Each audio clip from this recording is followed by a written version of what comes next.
Hello, everyone. Welcome. It is Thursday night. It is time for revolutionary change. I'm Jen Perelman. I'm Peter Hager, and I'm not as close as you anymore.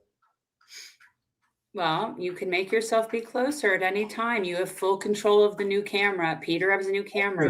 I do. I'm moving up in the world. What can I say? At least I'm trying to. I thought that last camera was a new camera. Well, it was, but, you know, if we have a channel that wants to continue to ascend, at least try to anyway, we have to come up with creative and new ideas in terms of how to do it. And I figured, what the heck, maybe adjusting the camera a little bit might be a smart move. I actually got it for a really good deal, and why not? I think it looks decent. What do you think? I think it looks great. I mean, I didn't even realize you had a whole apartment before. Like, I don't know if other people, like, you couldn't really see any furniture. All you saw were the doors behind you. You couldn't see the TV on the wall, none of that. You have such a wider, it's a wider lens. It is a wider lens. That's definitely what it is. So that's why it just it looks good. Insisting that I look even younger now. So apparently it's my son that's talking on camera. If you guys haven't hit that like button, please make sure that you do. Please make sure that you're subscribed. Believe it or not, we saw a little bump the other day. It's been nice. It's been a while. Yeah, we had a clip that's the Erica Kirk clip is about to hit 35,000 views. So we are approaching 107,000 subscribers. So make sure that you do hit that like button. Please make sure that you are subscribed. Make sure that you share the stream, because it is very important that we get this out there to as many people as possible. Now, there is no question that little by little, we see these trend lines, these stories, these things that are reflective in why things are changing, ultimately for the better.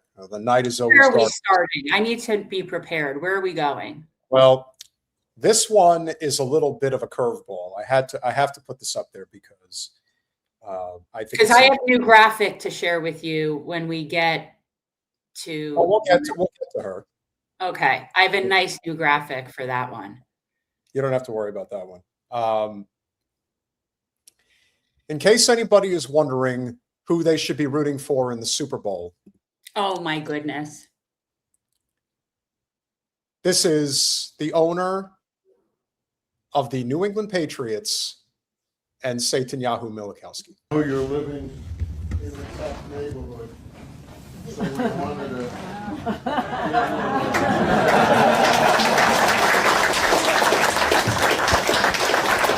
Thank you. That's great. Some of the greatest players in American football history. They're sitting with you right now, and you have two great quarterbacks in this room, but they don't know the skills that you have. I've seen you throw a football, so. Also seen him throw a few bombs here and there, haven't we? I'm so disgusted. And, you know, I never thought that I could ever have more reason to hate the Patriots. And then, you know, ever since Belichick left and Tom Brady's not there, so I've sort of lessened that, you know what I mean? And no, I feel vindicated in my utter contempt for the Patriots. This is disgusting. So I don't talk about my family that much, but I will say this. There's a reason why my communication with my brother is basically non-existent. He married into a Zionist Jewish family that attends the same synagogue as Mr. Robert Kraft. And to say that they are pro-Israel would be an understatement. They live for this. And the fact that I believe this is going to be Kraft's 10th Super Bowl, like 11th Super Bowl, something. And who it's Seattle, is that it? Yeah. Okay. So, I mean, we all know who we're rooting for in the Super Bowl. I think that, you know, and then the good news is that Seattle is in a pretty reasonable position to win the Super Bowl. They are the favorites. They'll be favored probably by a few points, but you never put anything past this team. And you never put anything past the fact that of all the owners in the NFL that work the hardest against anybody speaking out against Israel, especially the likes of Al Shassir, who we covered recently, it's people like Robert Kraft. I mean, he's as you can see here, ladies and gentlemen, he is as pro-Zionist as it gets. And when the big game happens the following Sunday, just remember, if you were thinking about rooting for the Patriots, who you're rooting for. You're rooting for this guy who breaks bread with the biggest war criminal on the planet today, period. I think that's pretty safe to say. It depends who runs interference for you. Well, you need good blockers. So, any takers?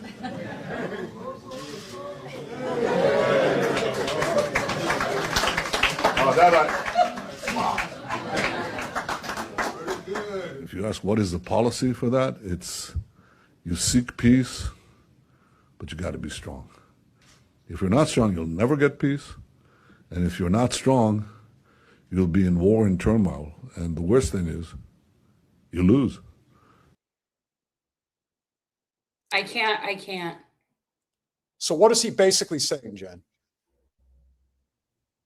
We must always be at war. Without war, there is no peace. Well, it's the same concept as peace through strength. Yes, absolutely. Right? That's not a thing. By the way, again, I say the people like him, when they say peace, they don't mean peace. They mean being subdued. They mean subduing resistance. They don't mean peace. No. Right. So I'm sure that when you prepare for your games, you don't say, well, do I need to be strong, fast, nimble? Is that a question? No, your game is not different from ours. The only difference is if we lose, the consequences are immutable. And we've had enough of that in our history. So we won't let that happen again. Thank you. Thank you. And you know, for people who aren't up to speed on the fact that the NFL is completely co-opted by the military-industrial complex, like completely co-opted. So you know, it isn't just that team and the Zio state; it's all of it. But if you insist, I have no, you know, I've never had a bone to pick with Seattle, so you know, why not? Well, yeah, I mean, naturally, I would think as a Dolphins fan, you would be rooting for any team against the Patriots. Oh, right. I don't care. Right. Well, you know, so my dad's theory, as much as it's hard for me to accept this, even, you know, to this day, is that he roots for his conference in the Super Bowl. Like, so to him, I know. But no, I think that he's now. Although I will say this, though. Your father was alive before the NFL merged with the AFL and became the NFL. So there is this soft spot that I'm sure he has for what is now the AFC, because they were considered the junior conference forever. And when the Jets won against the Colts and when the Chiefs won against the Vikings, that was the official changing of the guard, or at least the acknowledgement that the AFL was on par with the NFL, hence one league and two conferences, one versus another. But yeah, pretty much. I mean, I guess it depends on to what extent of a Zionist that particular owner in question actually is. But the lesser of two evil Zionists is what we're playing now. Yes. And well, I can't really speak to, remember Paul Allen, who's recently deceased, he was the previous owner of the Seattle Seahawks. Now, I don't know of him being a Zion-Nazi, but then again, as we've often pointed out, this is really a class thing more than anything else. But there is no question that if there is a person who sits on the mountaintop higher than anyone else, and I mean anyone else, when it comes to supporting Israel, it's Robert Kraft. That's a known thing. It is a known thing that he is a massive supporter and financial contributor to the state of Israel. So go Seahawks. And may this be the revenge Super Bowl that's been a decade in the making, the one they shouldn't have lost back in 2015. So, yeah. I will not be watching the spectacle. So I don't watch that. I'm just, yeah. Good for you and your principled position. I'm still No, I'm just not interested. My team is not involved, and so it doesn't really involve me. And it's just such a commercialized spectacle. At this point, it's no different for me than watching the Oscars. It's a giant boost to the military industrial complex. It's big money to very wealthy people. Most people could never afford to go to the Super Bowl. I don't know. I feel like the further left I get, the less that anything commercial offers me anything of any value. And that's just how I feel about the Super Bowl now. Like, I used to watch because the ads were fun. Now that's just annoying and ridiculous. The ads are terrible now compared to right. Not just that it's terrible, but the principle of it. Like, it's so just, yeah. I'm not with it. I'm not with it. I agree that it's not what it used to be. And that is it. There are many reasons for that, aside from the fact that it has become extremely politicized. And when I see events like this, again, I am reminded of why, if you really want to see the truth, you're never going to be able to unsee it. And that's the hard lesson within which we're living here today. Many people don't want to hear this truth. They just don't. It either scares them, it makes them uncomfortable. Okay, be it as it may. But to me, nothing's really changed. He is friends with Bill Gates. Yeah, well, he was partnered with Bill Gates. Paul Allen, yeah, that was his partner. So to me, the last NFL game had a Stop Jewish Hate commercial, of course, because that's the type of stuff that owners like Kraft and Kraft. The funny thing is that in the NFL, there's like a pecking order in terms of the level of importance. So therein also is the bigger problem, is that the decent seats for the Super Bowl, $36,000 a ticket. Who can afford that? People like Robert Kraft, who probably buys 1,000 tickets and then gives them away to family and friends. Because when you're a multi-billionaire many times over, what's a few $1 million in tickets for the Super Bowl? It's nothing. It's not meant for regular people. And I used to always, I remember these, you would hear these stories like 15, 20 years ago of the average fans that would go to the Super Bowl, these business guys that would spend a few $1,000 each to go to the Super Bowl for the weekend and have the experience, and they did it every year. Those days are over, long gone. You can't do that anymore. And it's probably been that way for at least 20, 25 years now. Then little by little, it just started getting out of control. Right now. Well, it's one more thing that is only for the wealthy class. Correct. I have an opportunity to get tickets to the Super Bowl, and I have the opportunity to get tickets in a great location. And I can pay face value for them. Face value, $7,600 a ticket. You want to pay it? That's as good as it's going to get. You would never pay that much money to go to a football game. Even if the Giants were in the Super Bowl, I would have, even if I could afford it, I don't think I could. That's what I mean. Like, I don't think you could justify spending that kind of money. It's just so wrong. But now the amazing thing about it is that a $7,600 face ticket on the market right now is probably going for $36,000. That's probably that's probably the market for it. 5x. I would say it's probably correct. Yeah, I'm feeling very vindicated in my stance on. So are you saying, because I've been out of it, I'm like really up on the top of a mountain somewhere. Are you saying the Super Bowl is this weekend? It's next weekend. Next weekend. Okay. Yes. Yeah, I'll be equally as disinterested then, I think. When we see the control that Israel has, and obviously their control is immense, there is no question that this is an issue that is going to continue to become bigger and bigger and bigger and worse and worse and worse around the globe until we finally sever all ties and make the state insolvent, I guess is the way I would describe it. So as it turns out, there is a new president in Honduras, and get his name right. Let's not make a mistake here. The new president of Honduras, his name is Tito Asfura, receiving the credentials of Israel's ambassador to Honduras. minutes after being sworn in as the new president.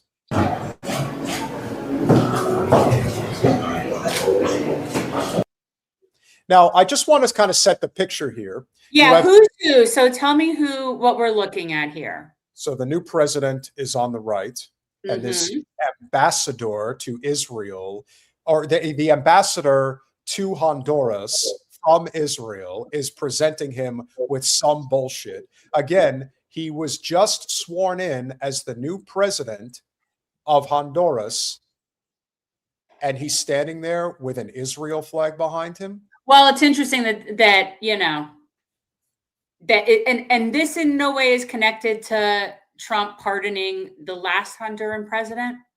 I mean, anything is possible. I mean, something is just so strange.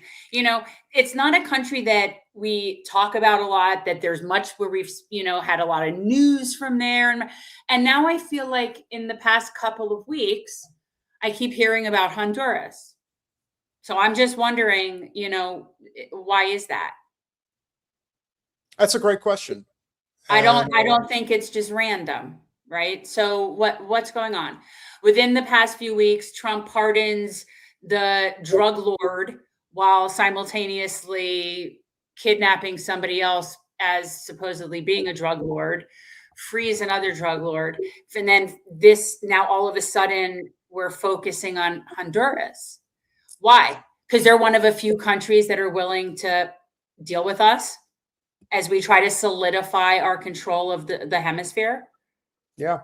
Or they're willing to play ball. This guy's willing to, you know, suck ass. Is that what we're saying?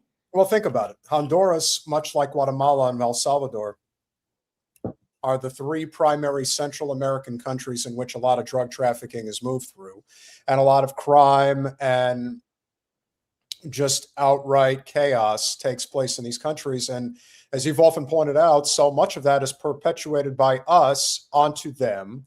And so by playing nice, making nice with the Israelis, they probably see this as a means of some form of stability in their country. What other reason could there possibly be for them to do something like this? Like this ridiculous dog and pony show? Well, because they're satisfying whatever agreement we have with them, whatever the arrangement is, whether it's we gave them this kind of aid, this kind of money, this kind of deal, we pardoned your former president, whatever the deal is, whatever the package is, but you're going to be on our side in this whole new peace board, and you're going to be one of our teams, like you're going to be with us. Absolutely. He's just trying to solidify control of all of Latin America. Correct.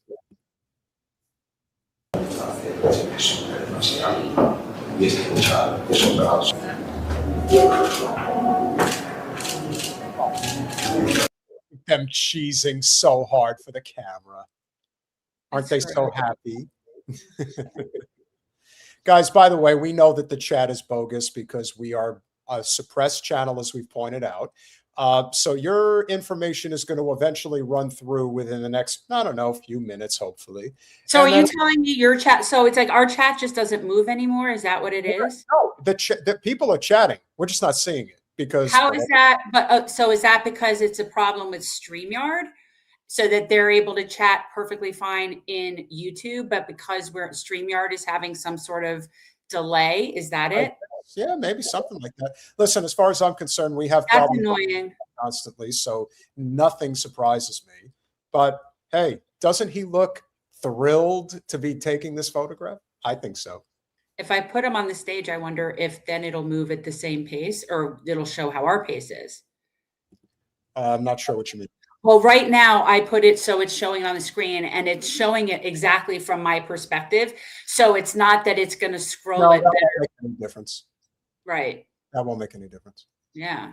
So this is the article that we want to share with you guys that's going to explain exactly what's going on. And from JNS, that is the, well, what is that called again? It's the Jewish News something or other. I think that's what it's called. Jewish News Service? Jewish News Service. Okay, there you go. I don't know. I'm assuming. That was a good guess. You had me convinced. Honduras president receives credentials of Israeli ambassador on taking office. It was a clear symbol of the friendship between our nations and the beginning of a new chapter in our relationship, Ambassador Nadav Gorin wrote on X. Yes. Honestly, it looks like a hostage situation, if you ask me. That's what we've got here. Yeah, all pomp and circumstance, and that guy can't even keep his eyes open. He's so gleefully stupid. Honduran President Nasri Asfura was sworn into office on Tuesday and immediately received the credentials of Israeli Ambassador Nadav Gorin, making a new chapter in bilateral relations between the two countries. Gorin was the first diplomat afforded this honor after his posting had been held up by the previous leftist government. In a post on X, Gorin wrote in Spanish, "It was an honor to present my credentials to President Nasri Asfura as one of his first acts after assuming the presidency, a clear symbol of the friendship between our nations and the beginning of a new chapter in our relationship." The conservative president, who was of Palestinian Christian descent, man, you want to talk about a guy who's being held at gunpoint, took office just 10 days after a visit to Jerusalem, where he expressed hope for a new era in bilateral relations with Israel. The declaration and trip to both the U.S. and Israel signaled a return to close ties, building on decades of friendship following the recent period of strained relations under his predecessor, who had recalled her ambassador to Israel due to the Gaza war. Honduras recognized Israel in 1948 and over the decades consistently supported the Jewish state at the UN. In 2021, Honduras moved its embassy to Jerusalem, another frickin' country doing that bullshit, following the US and Guatemala under the conservative National Party of Honduras, to which the president-elect belongs. What I can say, this is in so many ways kind of like the empire just overexpanding way too far, way too fast, not focusing on what's going on at home.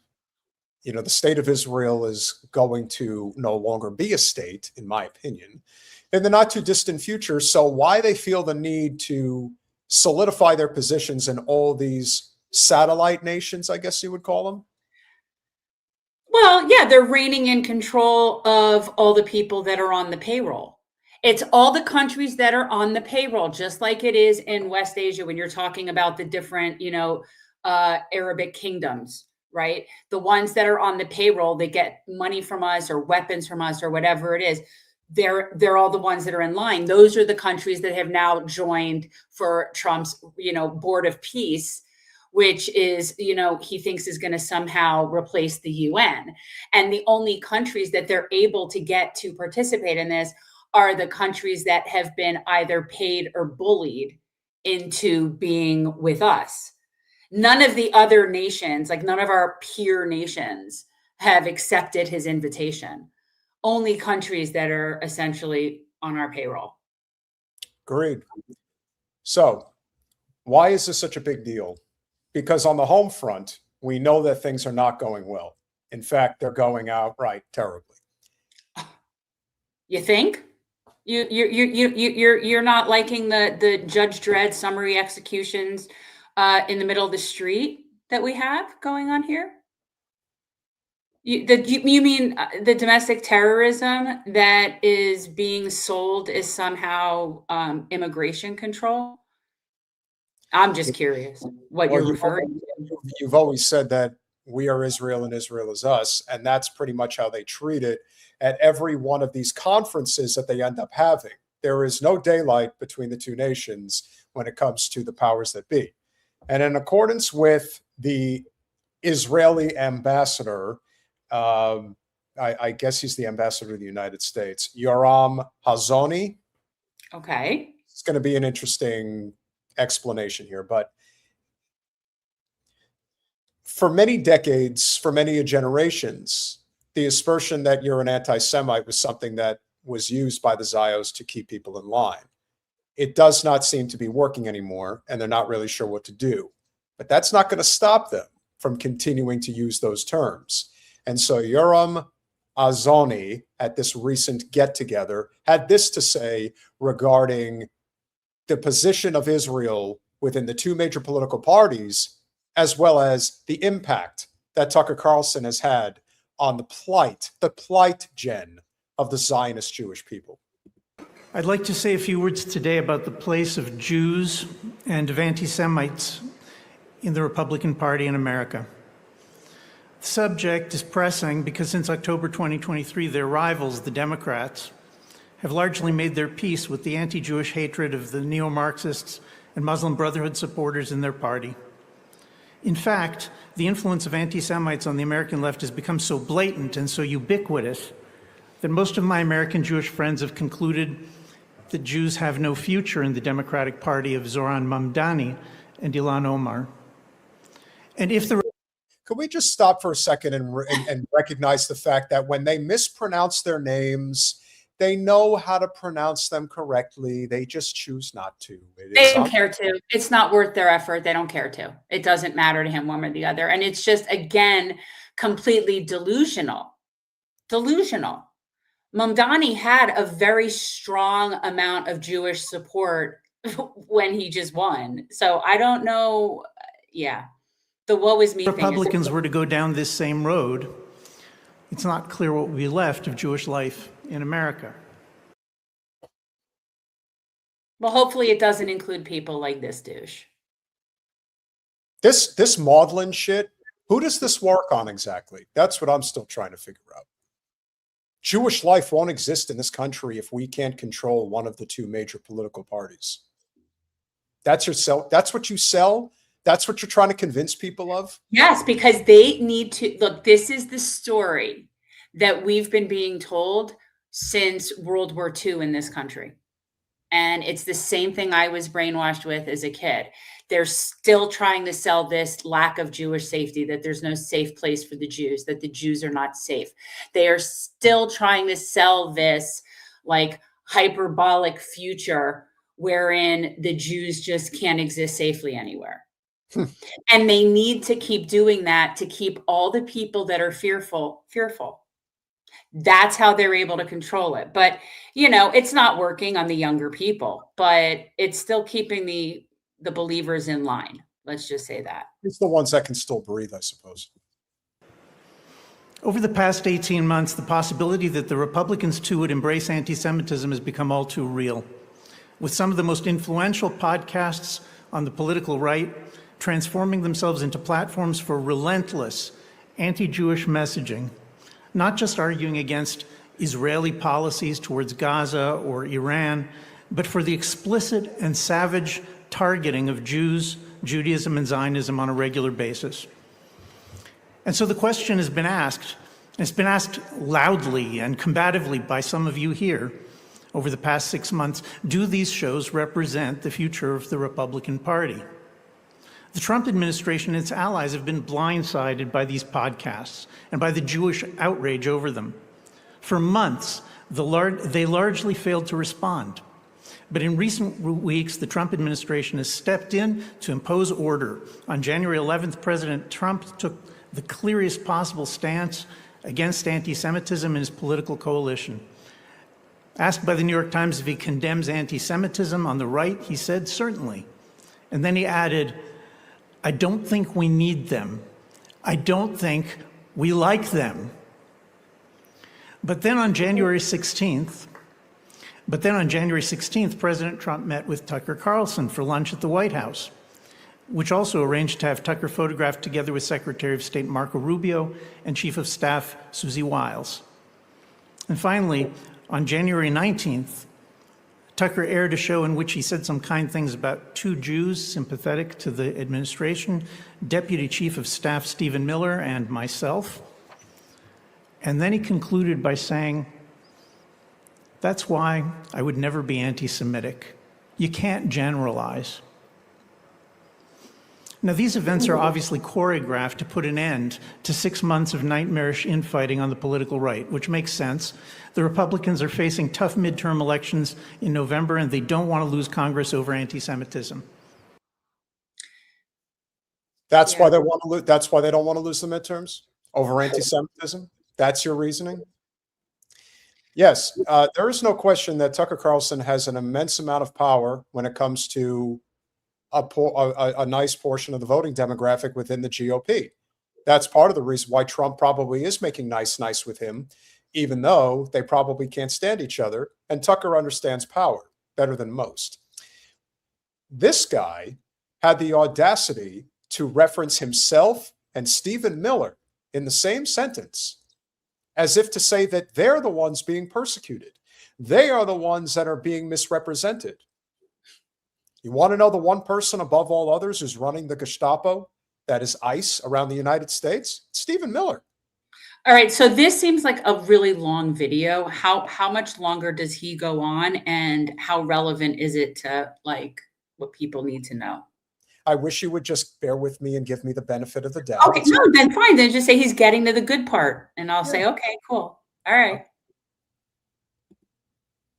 The problem is that by now, not too many Jews are likely to accept Tucker's disavowal of anti-Semitism at face value. Why? Because for the last 18 months, Tucker's interview show has become a circus of aggressive anti-Jewish propaganda. Anti-Semites know that you can tune into Tucker's show if you want to hear the Jews are a demonic force in history. The Jews have a plan to systematically destroy every Christian community in the Middle East. The Jews control the American government. The Jews do control the American government. Shot Kennedy. The Jews. They did shoot Kennedy. Propped up Winston Churchill financially so he could start an unnecessary war with Hitler. That the Jewish Bible is about revenge and genocide and doesn't teach us to be gracious to one another. That Christians who think Jews are God's chosen people aren't Christians at all, but heretics. And so the reason you call yourselves the chosen people is one of the main reasons most people hate you. Go on. There's much more of this, but you get the picture. These aren't normal political messages disagreeing with other members of the Trump coalition on legitimate policy issues. They're abusive, wild slanders, and their repeated appearance on Tucker's show has persuaded almost every Jew I know that the program's actual purpose is to drive Jews, along with tens of millions of Zionist Christians, out of the Trump coalition and out of the Republican Party.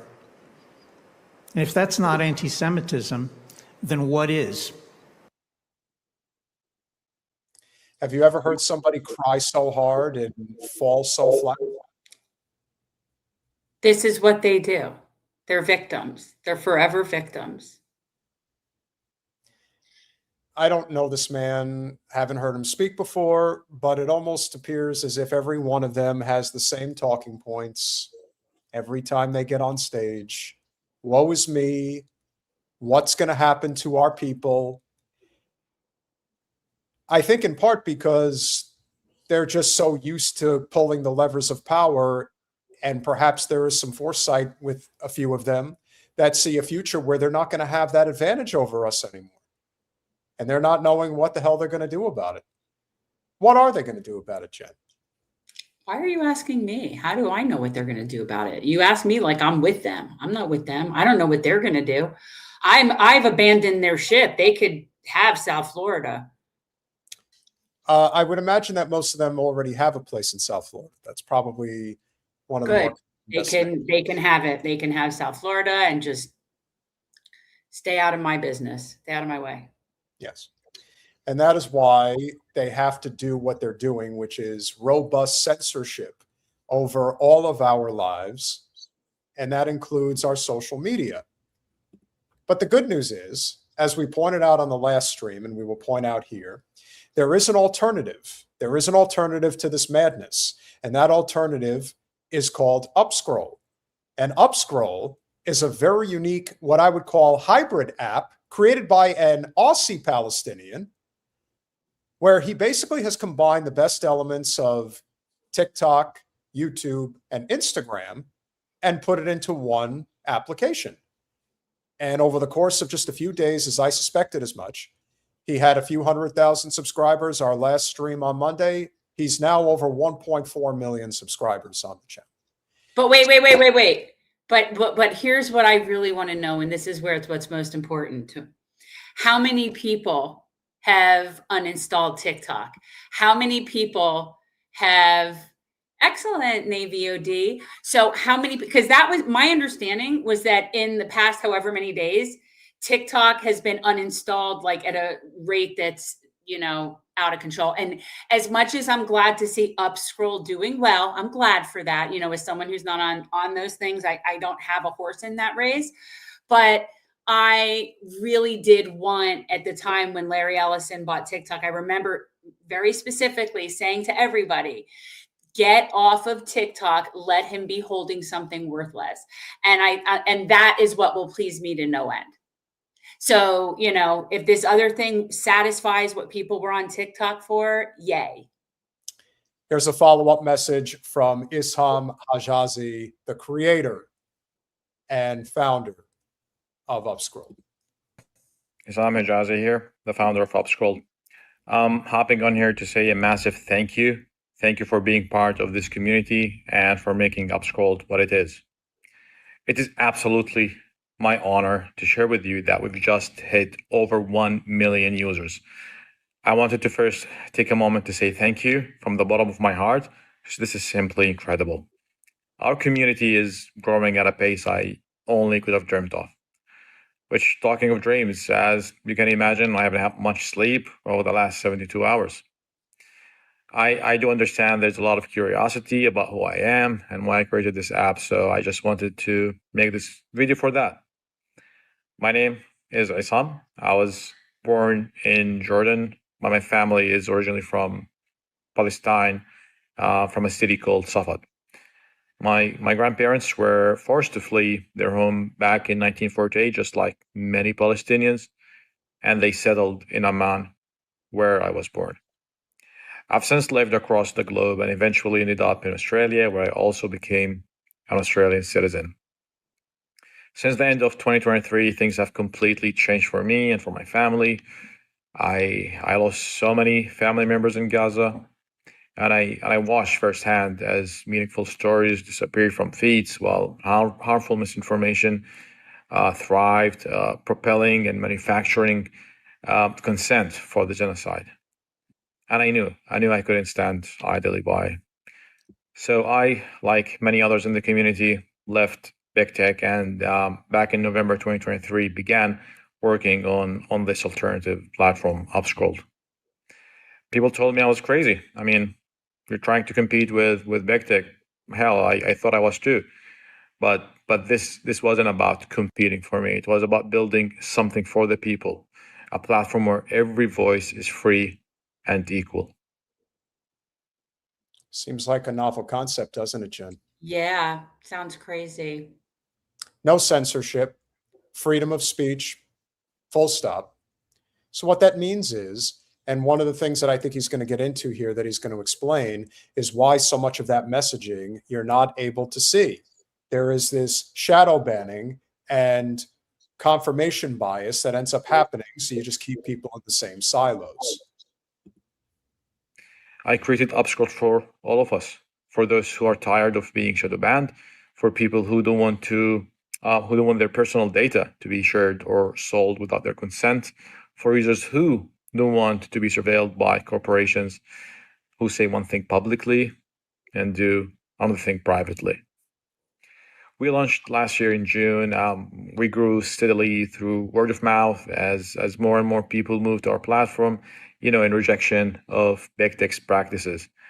And as of last week, with everything that's happening on TikTok, we grew way more than I have ever imagined. We went from 150,000 users to hitting over 1 million users in less than a few days. That's amazing. And the crazy part, we did not run any ads. We did not pay influencers. We did not manufacture any of this. That's Sounds awesome. sounds like something the Zio scum have to do on the regular. Isn't it amazing what word of mouth can do when people are really committed to a cause? And this is just the beginning. Remember, a lot of people never typically get in right at the beginning. A lot of people also kind of wait in the shadows. They wait until there's confirmation from others who say, yeah, this is a great app. It definitely works. You should check it out. And 1 million will become 3 million in the blink of an eye. Now, I understand that there's probably, I don't know, at least 500 million to 1 billion people probably on TikTok. But in terms of its usage, in terms of where it's going, we all know that it's going in the toilet. Eventually, hopefully, this will become the new normal. And as some people in the chat have suggested, some better be watching his back, because Lord knows the powers that be are very concerned about this, and they're going to try to do everything they can to stop it dead in its tracks.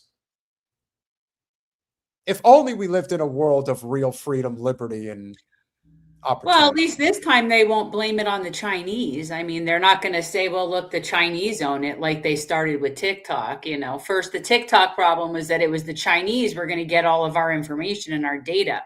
Oh, And I gotta tell you, let me tell you all, like, I don't want anybody having my data.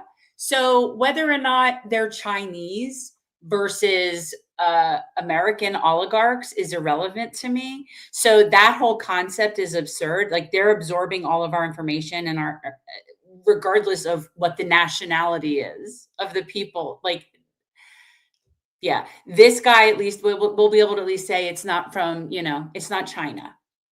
No, it's definitely China. Believe me, it's totally China's fault. But you know what they are going to say? They're going to say it's Hamas. They're going to say he's Hamas. Trust me, he has Hamas sympathies. They're going to come up with, they'll throw anything that they could throw at the wall to try to make it stick. But guess what? I don't think it's going to stick. You did this. Every download, every share, every conversation you started about why freedom of speech matters for everyone, not selectively. And I'm honestly so overwhelmed that you're here, and I'm also grateful to everyone for bearing with us as we grow. We're a very small, tiny team, but we have a lot planned for 2026, and we want to bring you into shaping it. We're just getting started here. We're working hard to be worthy of your trust you've placed in us.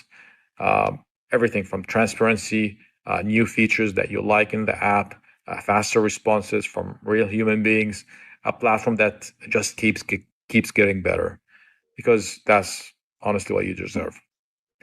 Upscroll is yours. We're just building it. Thank you. Okay, first of all, he's adorable. Okay, he's a precious blueberry.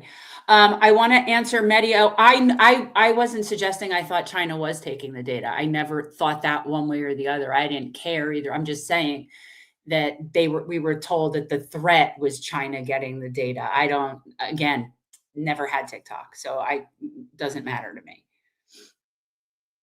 As Raymay points out, the Zios are already trying to destroy the app with bots, of course, but that's all they have. They can't do anything else. They can't win. They can't. No. Once the die's been cast and people know the score, there's just no other way.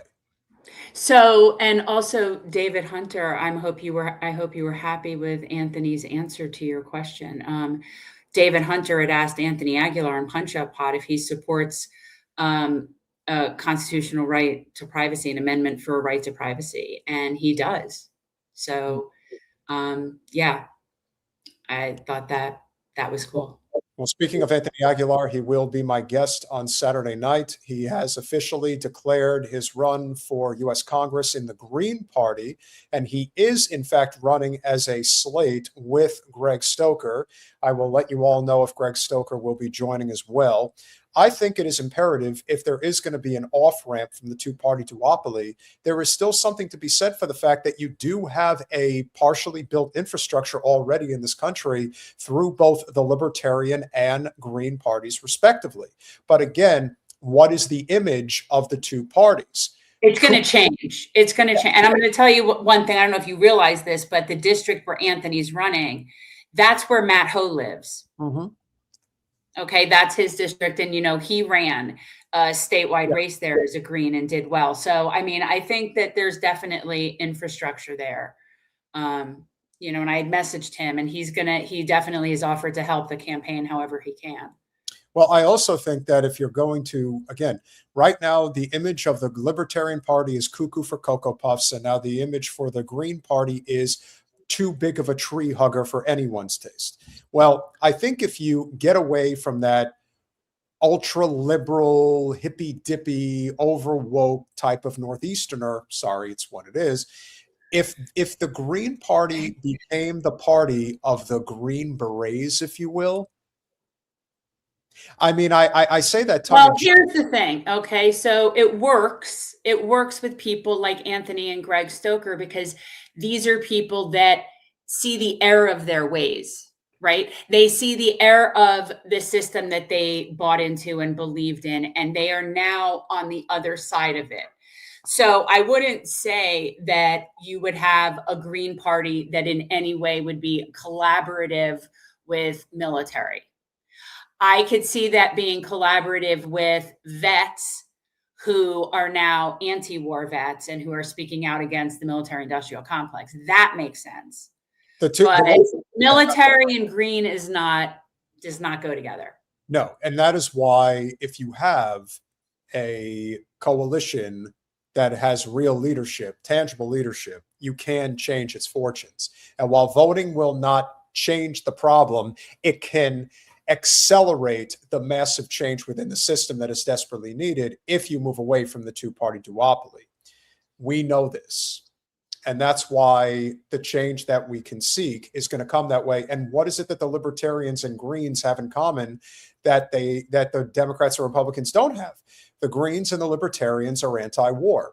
And that's a very big deal, especially right now. So for people who identify on the progressive side, perhaps the future does come through the Green Party. And for those who identify on the conservative side, perhaps that future comes through the Libertarian Party. But if you want to take your country back, this is one of the ways that it can be done. That's my opinion. So, hey, that's a really good idea. See, this I could get with. Well, I don't know who you think you're going to run in that position. I don't either, but I like the concept. I like it too, and I do think that is going to be an interesting. Well, we'll see how many indigenous people are still left in Turtle Island when ICE is done deporting all of them. That's a fair point. If you are enjoying this conversation, which we hope you are, as our esteemed guest will be joining us in a few minutes, and he has a hard stop at 8:40, so we're going to get it all in. Okay. As I was saying, please consider going to patreon.com/revolutionary change for as little as $5 a month. You can become a supporter of our small but mighty and growing channel, despite its suppression. Jim Talib kicking us off with the $5 super sticker. Always appreciate your support, my friend. Amber Valentine, thank you so much for becoming a YouTube member. We really appreciate you being here. Citizen Pendejo with the 50 pesos. Don't worry, Jen. There is plenty of Tony to go around. Now that he's running, he will join the pod anytime you invoke him. Oh, I know. We all have a role to play. We all do. He's sort of now, I would say, like ancillary character, you know. Well, since Steve has kind of gone off the grid, I would say that he has picked up that slack, which is more than welcomed for sure. Gezin82 with the $5, saying Zionist is now anti-Semitic according to TikTok policy. Listen, they're going to destroy their application. There's no question. It's not going to survive this. And the reason it's not going to survive this, I hate to say it, is because of Upscrolled. It isn't because people will be principled enough to move away and just say, I'm principled and I won't use TikTok. If there is an alternative for them to use to basically get the same type of user experience out of their social media content, of course they're going to go there. Now, obviously, the bigger TikTok channels are not going to migrate as easily. But if they find that their ability to do content is no longer viable, but it is over at Upscrolled, then eventually everybody goes. But to somebody like Larry Ellison, he doesn't care at all. Why would he care? Just like Elon Musk didn't care that he bought Twitter at a price point that was probably 20 to 30% higher than the true valuation of what it was worth. When you have that kind of money and you can make that kind of money that at the rate that they're making it at in a broken system, what do they care? Everything's temporary anyway. So, here's to that end. And Gez82 with the $2. I'm Gez82 on Upscrolled. Great app. We hope you're following us, brother. Pirate Justin with the $2. Am I going to get flagged for contributing to the contributing to ADL? Well, I don't No, think- contributing to us because the ADL is watching. Yes. That's Maybe. Gazin82 with the $2. Half of Upscrolled users are Palestinian. For That's now, good. until there's more and more people, until there's more and more people and it's more and more everybody. Yes, as there should be. And Libertarian Social Dem with the 199. I'm voting Libertarian, period, and I lean left. Well, look, I understand your sentiment. I lean left. Yeah, I lean left, or is my leaning right? And finally, Mark J with the $2. Thank you, Jen and Peter and Jen. Thank you, Mark. Always a pleasure to have you here. Jen, tell us a little bit about the separation of church and hate.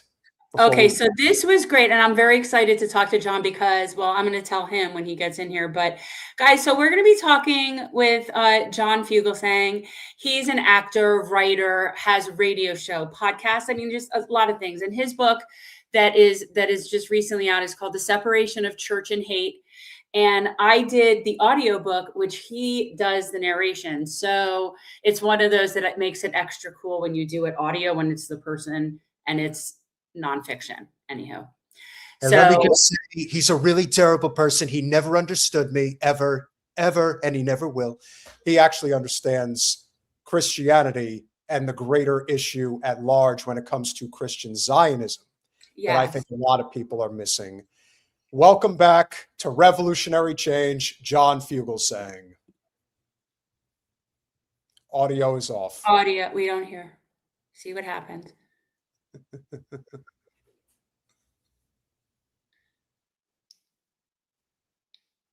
Not yet. Oh, maybe.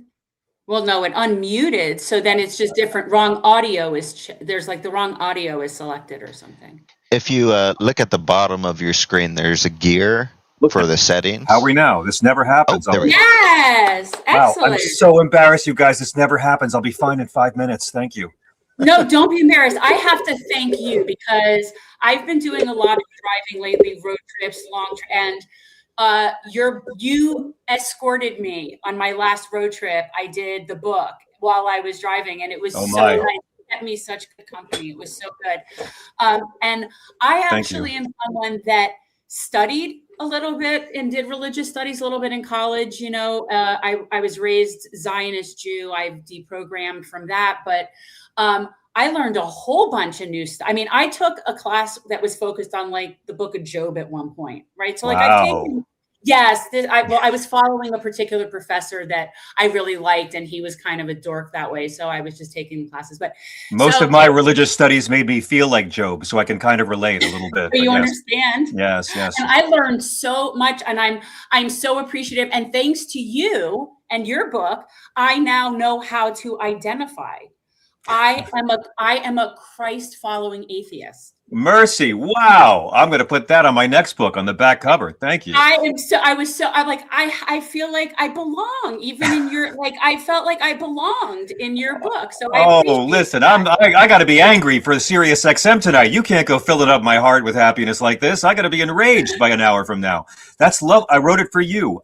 You know, it's funny because folks tell me I gave your book to my right-wing uncle, and I'm like, I bet your right-wing uncle threw it at you because I did not write this book for you to give your right-wing relatives. This book is for anyone, believer of any faith, atheist, agnostic, anyone who's going to have to deal with an authoritarian Christian, a Christian nationalist, or a fundamentalist in their family, at their workplace, their school, their government, or, God forbid, your social media feed if you must. And the book is written for people who have to deal with these folks because it's not about conservative Christians. They're lovely. We disagree on stuff, but they don't hate us with a nuclear passion.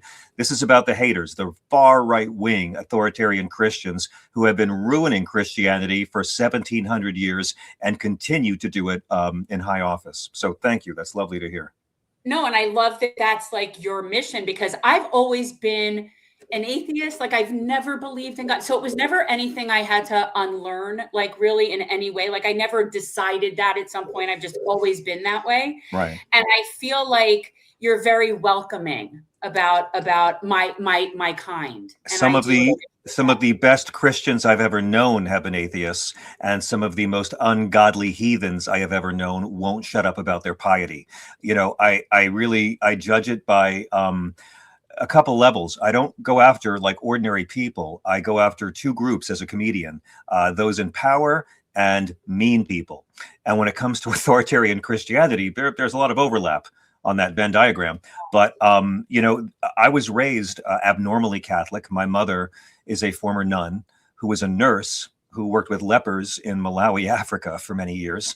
My dad was a Franciscan brother. He wore the Jedi robes and taught history to Catholic boys in Brooklyn. And my father, the brother, was in love with my mother, the sister, in secret for 10 years. Finally got her to leave. And they tried to raise us to be progressive, free-thinking Catholics, but still with all the sex hang-ups. But I was raised to believe that Christianity is supposed to be about the stuff that Jesus taught. Yes, the miracles are fantastic. I love the miracles. Jesus, the first great Jew magician in history, before Houdini, before Amazing Randy, before David Blaine and Teller, a lot of great Jewish magicians. Jesus started it, and the miracles are great. They're the best parts of those Jesus movies when you're a kid. But convincing other people of 2,000-year-old supernatural accounts is not a very compelling way to spread your movement. And it's the teachings of Jesus that have such a revolutionary ethic that are as threatening to authoritarian power today as they were 2,000 years ago when the Roman Empire had them bumped off. And, you know, so many people, I thought it was about love. I thought the religion was about service to others and humility. Right. Like Jesus says, you go to the margins, you help the less fortunate. How you treat the lowest is how you treat Jesus. He says it in Matthew 25. Individuals and nations are going to be judged by how they care for the poor, care for the sick, welcome the stranger, and are kind to those in prison. So I thought that's it, right? Be groovy, be nice. And you grow up and you find out, no, actually, it seems like the religion's hijacked. And you're watching the news and there's all these Christians talking about abortion and gay people and stuff Jesus never mentions. So I wrote this book as a guide, because even if you are an atheist, if you are debating with a right-wing Christian, even if you don't believe in Jesus, even if Jesus never existed, he's probably on your side when it comes to most of the issues that divide us. And that's the big fraud. Democrats won't argue the Bible. The media won't ask the tough questions about where does your holy book justify this Trump support. It's going to be up to us. So I'm deeply honored that you like the audiobook, and we just got a couple of nominations today in the Audie Awards for best audiobook for Really? for nonfiction and for I think performance. But it's really, I'm up against my friend Rob Reiner, so I'll be happy to lose an award to him for the first time. Yeah. Wow. Yeah. I highly recommend it, guys, if you're audiobook people, and I've been doing a lot of driving, so it's been very helpful. Thank you. It was my first time ever writing a book, and I got to tell you, I enjoyed performing it a lot more than writing it. You So could thank tell, and it's very conversational. Like I felt like I was getting a nice private lecture. That's which very kind. Honestly, I tried to write it that way. I'd never written a book, and I'm not an academic. I'm not a theologian. I am a clown, and I don't pretend to be an expert. So I encourage everybody, don't believe anything I say. Double check all the scripture I cite and make sure I'm really telling you. That's how you know I'm not selling religion. I'm encouraging you to doubt me when you read this book. But I realized if I tried to make it like an academic or a smart person, it would be quite boring. And I've read many books by academics and smart people. I'm just a guy in a bar on a stool tugging on your coat about what the Bible really says. But I do interview and name drop a lot of really smart people over the course of the book.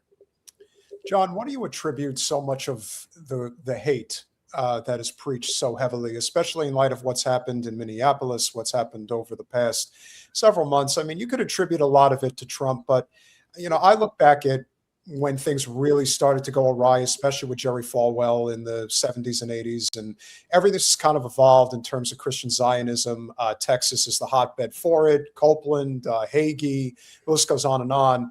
But it seems that so many people eat up this, I am so pious, I must tell you how much I hate the other that doesn't think like I do. And I'm thinking, yeah, that's actually not anything of what Jesus talked about, which is love thy neighbor as simple All as humility. If you're saying you're better than other people because you believe in Jesus, you don't believe in Jesus. You have not read his stuff. He is all about being humble and being of service, not being superior. You're right. But that's every religion, isn't it? I mean, the fundamentalists of every religion are the ones ruining every religion. The extreme right wing of every religion are always and our atheist friends always say, oh, religion, all the misogyny and homophobia and violence. And I'm like, it's the far right of every religion that puts women down. The more conservative your faith is, doesn't matter, Hinduism, the more women are second class, the more you have the sex hangups about women and gay folks, the more violence is okay if my side does it. The more to the right your religion is, doesn't matter the religion, the more there's always a focus on punishment over healing. And the more there's always this persecution narrative that says we get to be as cruel as we want because bad stuff was done to us. This is true of the right wings of all. The overwhelming majority of moderate and liberal Muslims and Christians and Jews are getting along just fine all around the world, making communities, forming businesses and families together, going to school together, and genuinely not being groovy. It is the violent right-wing lunatics that get all the airtime and get all the ink. In the case of Christianity, I agree. The late 70s to the early 80s was a real turning point. You know, they had lost on civil rights. Jerry Falwell was a white supremacist who opened whites-only schools. I never knew that as a kid. I didn't know that the first time I debated him on Bill Maher. But I knew he was, pro-apartheid, but he was a segregationist.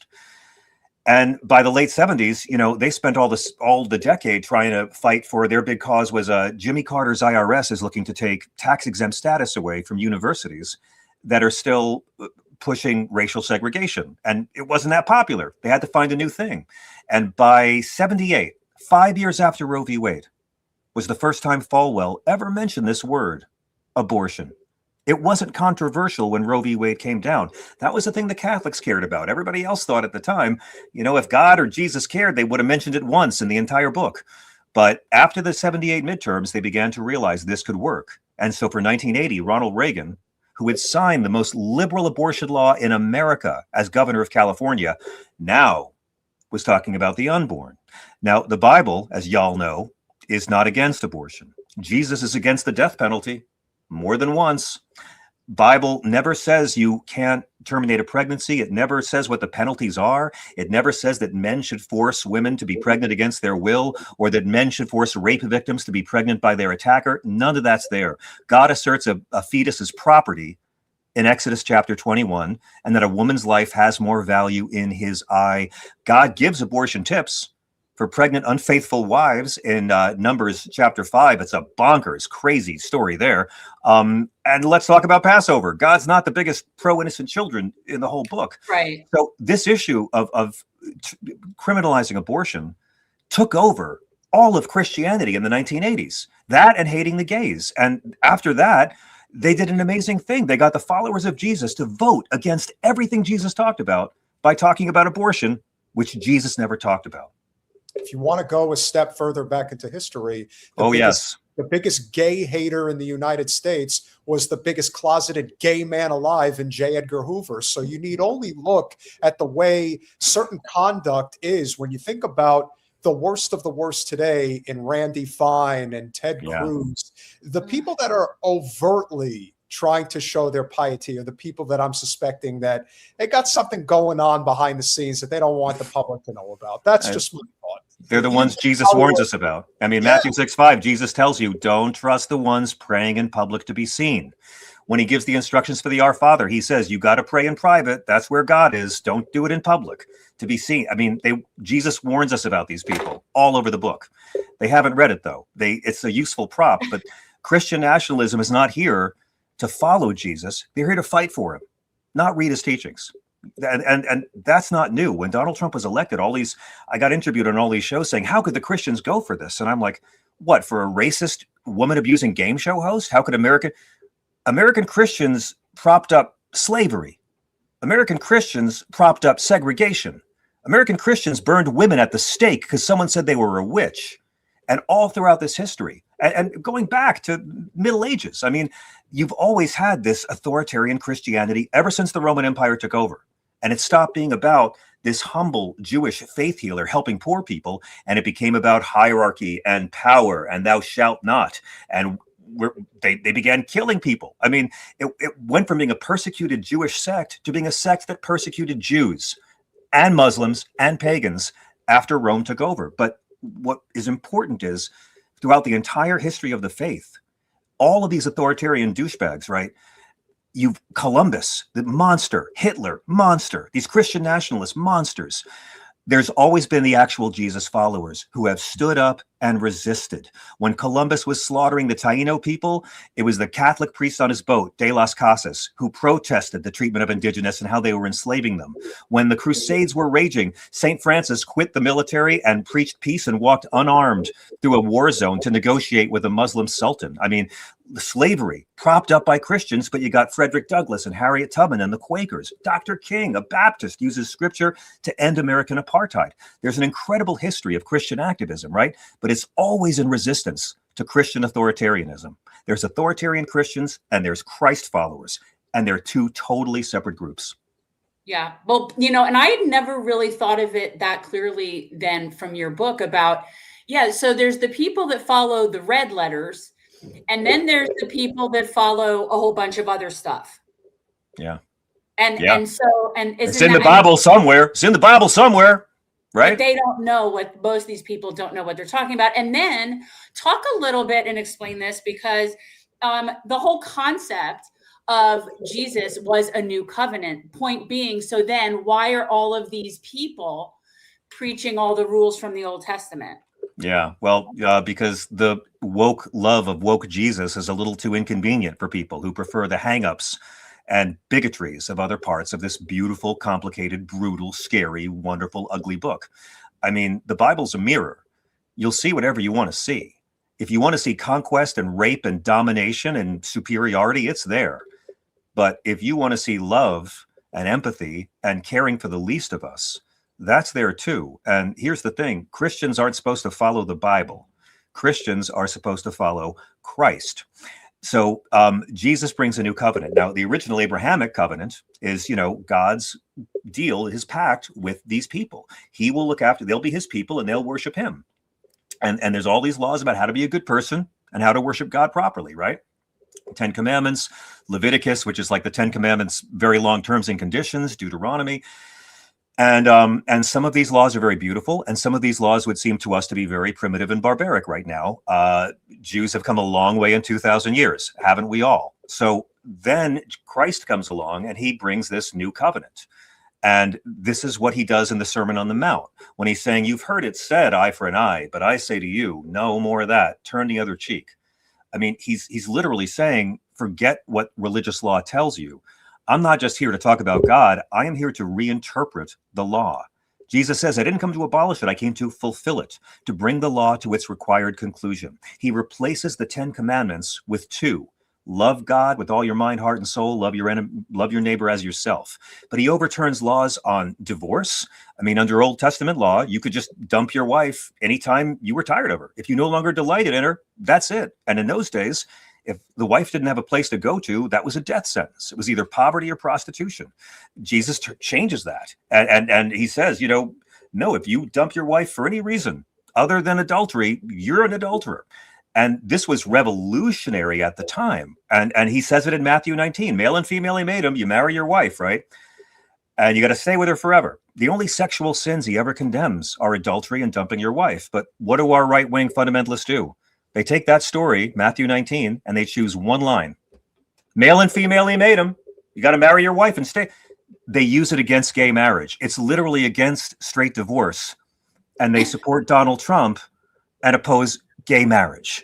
That's right. How they do it. They pick and choose. So in your, I'm being very long-winded, but with Leviticus, that's where they go for the gay hate. You shall not lie with a man as with a woman. It's an abomination. It sounds pretty airtight. You're supposed to stone them to death too. The problem is, you know, when you read it, you realize that Leviticus was God's instructions to the Hebrews trying to stay alive in the desert for 40 years after escaping bondage. And it's all about keeping your numbers up. So there's no sex on your period, no incest, no bestiality, no guys with guys. It all fits into a theme, right? And again, if you're going to use Leviticus, then you have to deny that Jesus brought a new covenant, right? He changed a lot of the Old Testament laws. And finally, Leviticus 20:10 commands you to stone adulterers to death. I don't see any of these homophobes bringing rocks to Mar-a-Lago, if you know what I'm saying. They weaponize Bible. Leviticus commands you to stone people to death for working on Saturday. For children who are gluttons or drunks, it commands you to never have tattoos. They don't follow it. They don't believe in it. But they'll weaponize one line of a book they don't believe in to hurt a minority that Jesus commands them to love. You don't need to believe in miracles to call out these blaspheming bubbas. They don't follow Jesus. And Democrats are too scared to do it. It's going to be up to us. You know, it's kind of like all the Israeli and the Zios that are, you know, massacring and holocausting people in the name of a religion that they don't practice. It's always the fundamentalists, and it's the same with Islam as well. Look, I despise Hamas as much as I despise the Netanyahu thugs. They're not doing what the religion says to be kind and loving and mensches to others. And fundamentalism never works. Look at it, world history. Find it, seriously, look for this. One country, one nation, one government system in history run by extreme conservative religious that was a success. Muslim, Jewish, Christian. Find me one fundamentalist regime that worked out in the end. They don't. They're spiritually dead. It's all about using religion to further authoritarianism. That's what Hitler did. That's what this guy now is trying to do. They don't believe in this book. They use it to manipulate rubes. John, speaking of hate and where the fault line comes in regarding Christian Zionism, the Schofield Bible, which has only been in existence for just over 100 years, it does seem that a lot of the Christian Zionism, evangelism, Protestantism comes from that. Can you speak to that end and why that book has become so volatile for true Christians in this country? I would actually say as much of it comes from the Book of Revelation and the late great Planet Earth by Hal Lindsey, and then these Left Behind books that have gotten people so caught up in this fervor, because it's got, in my opinion, with the evangelicals, it's got nothing to do with Israel at all. They need Israel to be there. They need Israel to be whatever it is, right? They just need Israel, because when the tribulations come in Book of Revelation, after Jesus is dead, and after Acts of the Apostles and Paul, you know, ruins the whole thing somewhat, you get to Revelation, which is this guy, John of Patmos, who is tripping his face off on tainted shrooms in a cave and writing down his NyQuil hallucinations. And it's a fascinating read. It's very metaphorical about the persecution of early Christians. It's got nothing to do with the teachings of Jesus, but it's all about the end of the world and how you get to be better than other people because you true believers are going to be there in the rapture. Except the Bible never says the word rapture. That's made up crap. And so they need Israel because in the tribulations, when Jesus comes back and there's 1,000 years of hellfire and war on earth, the Jews, well, they're so special that half of them have to die and then half of them have to be forcibly converted to Christianity. That's why they support Israel. That's it. They don't care about Jewish people. They don't care about Muslim people. They don't care about Christian people. They don't care about religious freedom.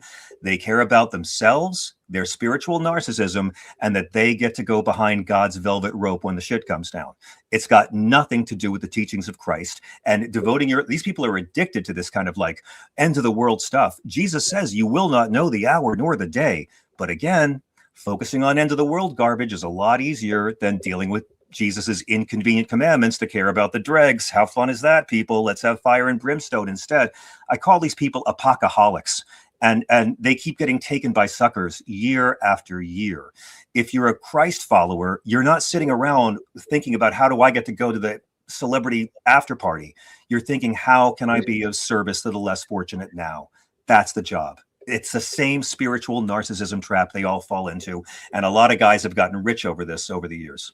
Well, you hit the nail right on the head. You know, everybody back in, the mid 2000s was so caught up with Sarah Palin, but to me, it was always Michelle Bachmann. I saw this person as, not just a true believer, but in like a psychopathic kind of way. They embed this belief system.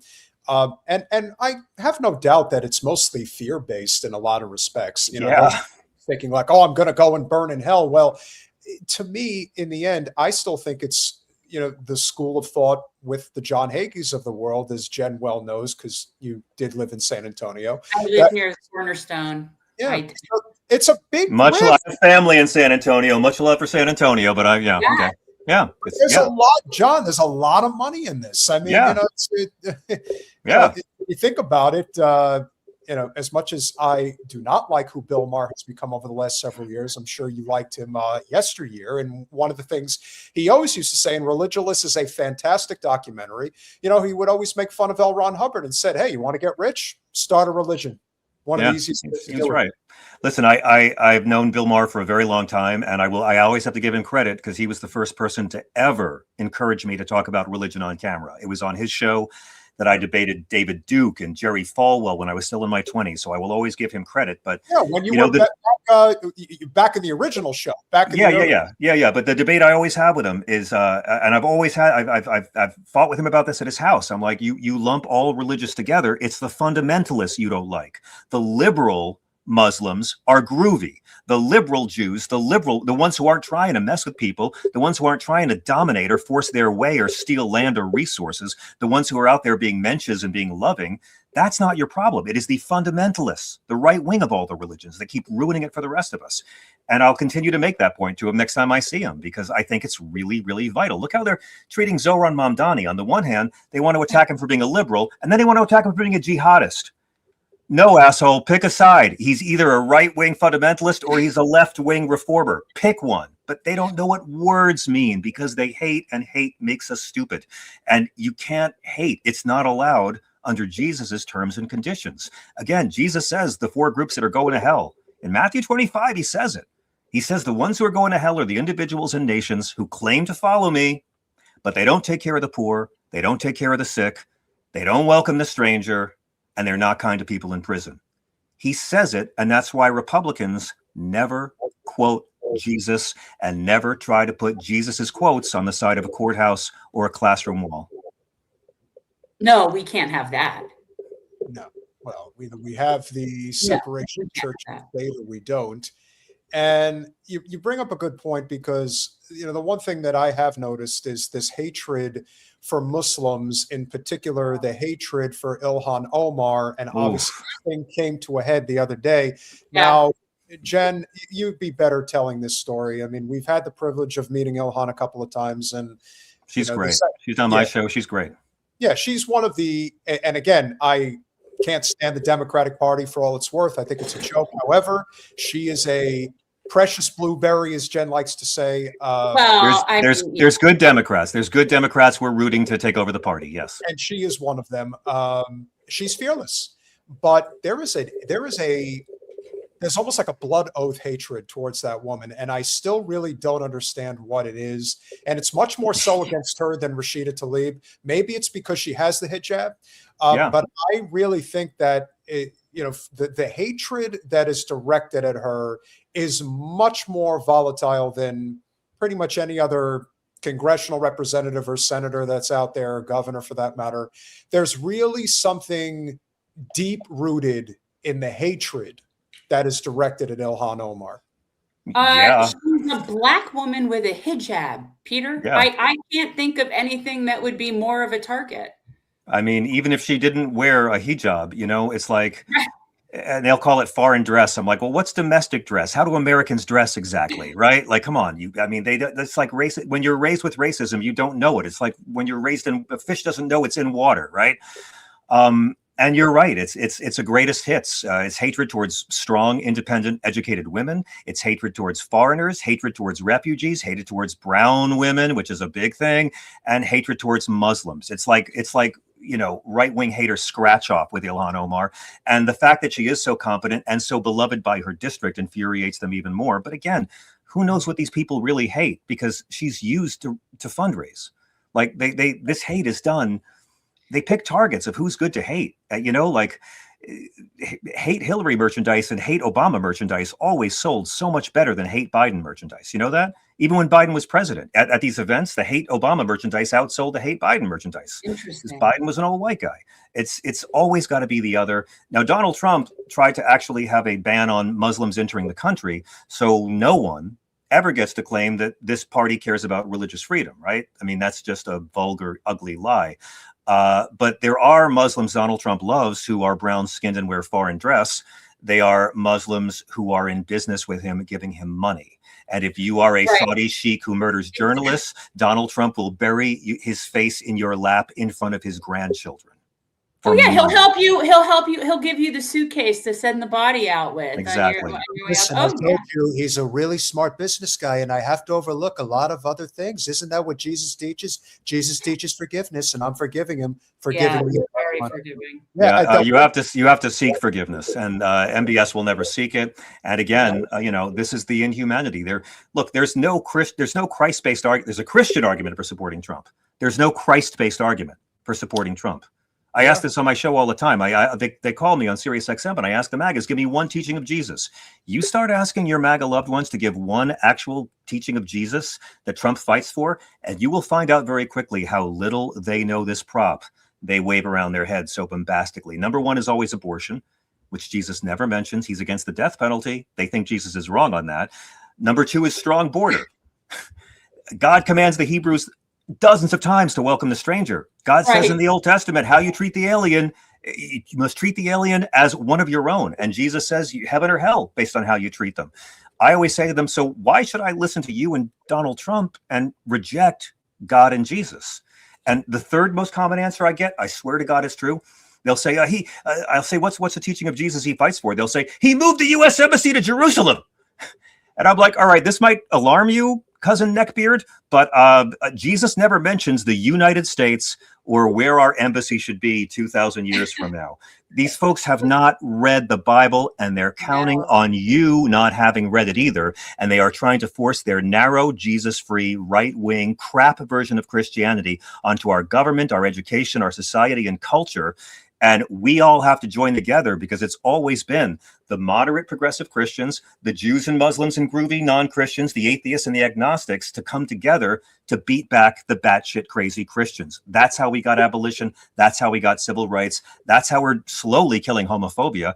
That's the struggle. That's what we're trying to do. And all you got to do is just ask them, and you'll find out they haven't read it, and they're counting on you not having read it. I would suggest, though, that the Democratic Party doesn't exactly represent the teachings of Jesus either. So I would agree with you, but I would say they're light years closer. They're far from it. But on again, I'm not a Democrat. I've never been a Democrat. But in terms of proximity to the teachings of Jesus, on a social safety net, on healthcare, on not starting wars, on racism, on women's equality, on taking care of the least of us, on prison reform, on immigration policy. I mean, I could go on.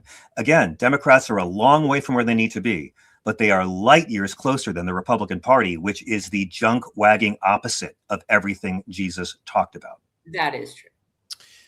For somebody who obviously has had considerable success in the entertainment industry, most of your time between New York and Los Angeles, there's also something to be said for the part of the country that gets caught up in religious indoctrination. I've been to Des Moines, Iowa. I've been to a lot of these rural parts of the country. Yeah. And the fact is, the church is the center of the universe for so many of these people. When you're brought up in this world, you're not brought up with, education. And look, I see people online that I'm sure you're friendly with, somebody like Don Winslow, who I really can't stand listening to, because I think there's this lack of perspective that comes from not understanding what it's like growing up in that environment and how easily you can get caught up in it. Yeah. And I also think there's a lot of people who come from that environment who know it's wrong, but there's this fear of, well, what if I do say something different? Yeah. And then everybody's going to reject me and the whole church will tell me I'm a heathen. It's spiritual abuse. Yeah, I was that way. When I was 13, I realized that I was a revoltingly fake Christian homophobe. Like growing up, when we were kids, being gay wasn't just allowed. It was actually encouraged by God, right? God wants us to hate the gays, right? I mean, it's in the Bible somewhere, right? Never mind that the Sermon on the Mount makes homophobia impossible. But like when I was 13, I was doing regional theater, and I didn't know that half the guys I was working with were these dreaded gays that were waiting in an alley to get me. And one day I was saying some homophobic garbage like 13-year-old boys on Long Island do. And an actor I knew who was a gay costume designer told me to shut up. And in that second, I realized that, oh my God, I'm a dick. And he's gay, and he's gay, and they're all gay, and they love me, and I love them. And I swear to God, not to compare myself to Huckleberry Finn, but I felt like, do I tear up this letter and go to hell? Like I didn't know what I can do. Do I hate my friends in the theater now that I know they're gay? But how could Jesus allow this? I didn't know that homophobia was against Jesus. I didn't know that Christians aren't supposed to follow Leviticus. I just knew that somewhere the Bible says man with man is an abomination. That's all I ever knew. So I wrote this book because it's the book I wish someone had given me when I was 15 years old, trying to understand how this religion of love my parents raised me on wound up being so much hate and prejudice and misogyny. And the good news of Jesus is he ain't a dick, and you can't follow him and be a dick to anybody. Well, I want to bring this conversation full circle because I know you have a hard stop in about 10 minutes. So I want to show this clip from last night. Also to show Jen, as Jen, you like to say, Ilhan is what do you call her? I call her a Muslim ninja princess. Nice. Okay. So this is what But I happened. met her in person, and she was very, like, first of all, she was wearing all black and with the hijab, and she really was very stealth, and she slipped in and slipped out. And yeah. She's very cool. Princess. Yeah, she is really cool. Kristi Noem must resign or face impeachment.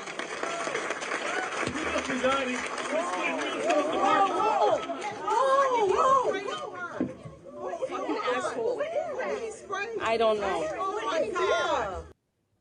So two things. Number one, it's obvious That guy was a transgender leftist, right? something. Yeah, like absolutely.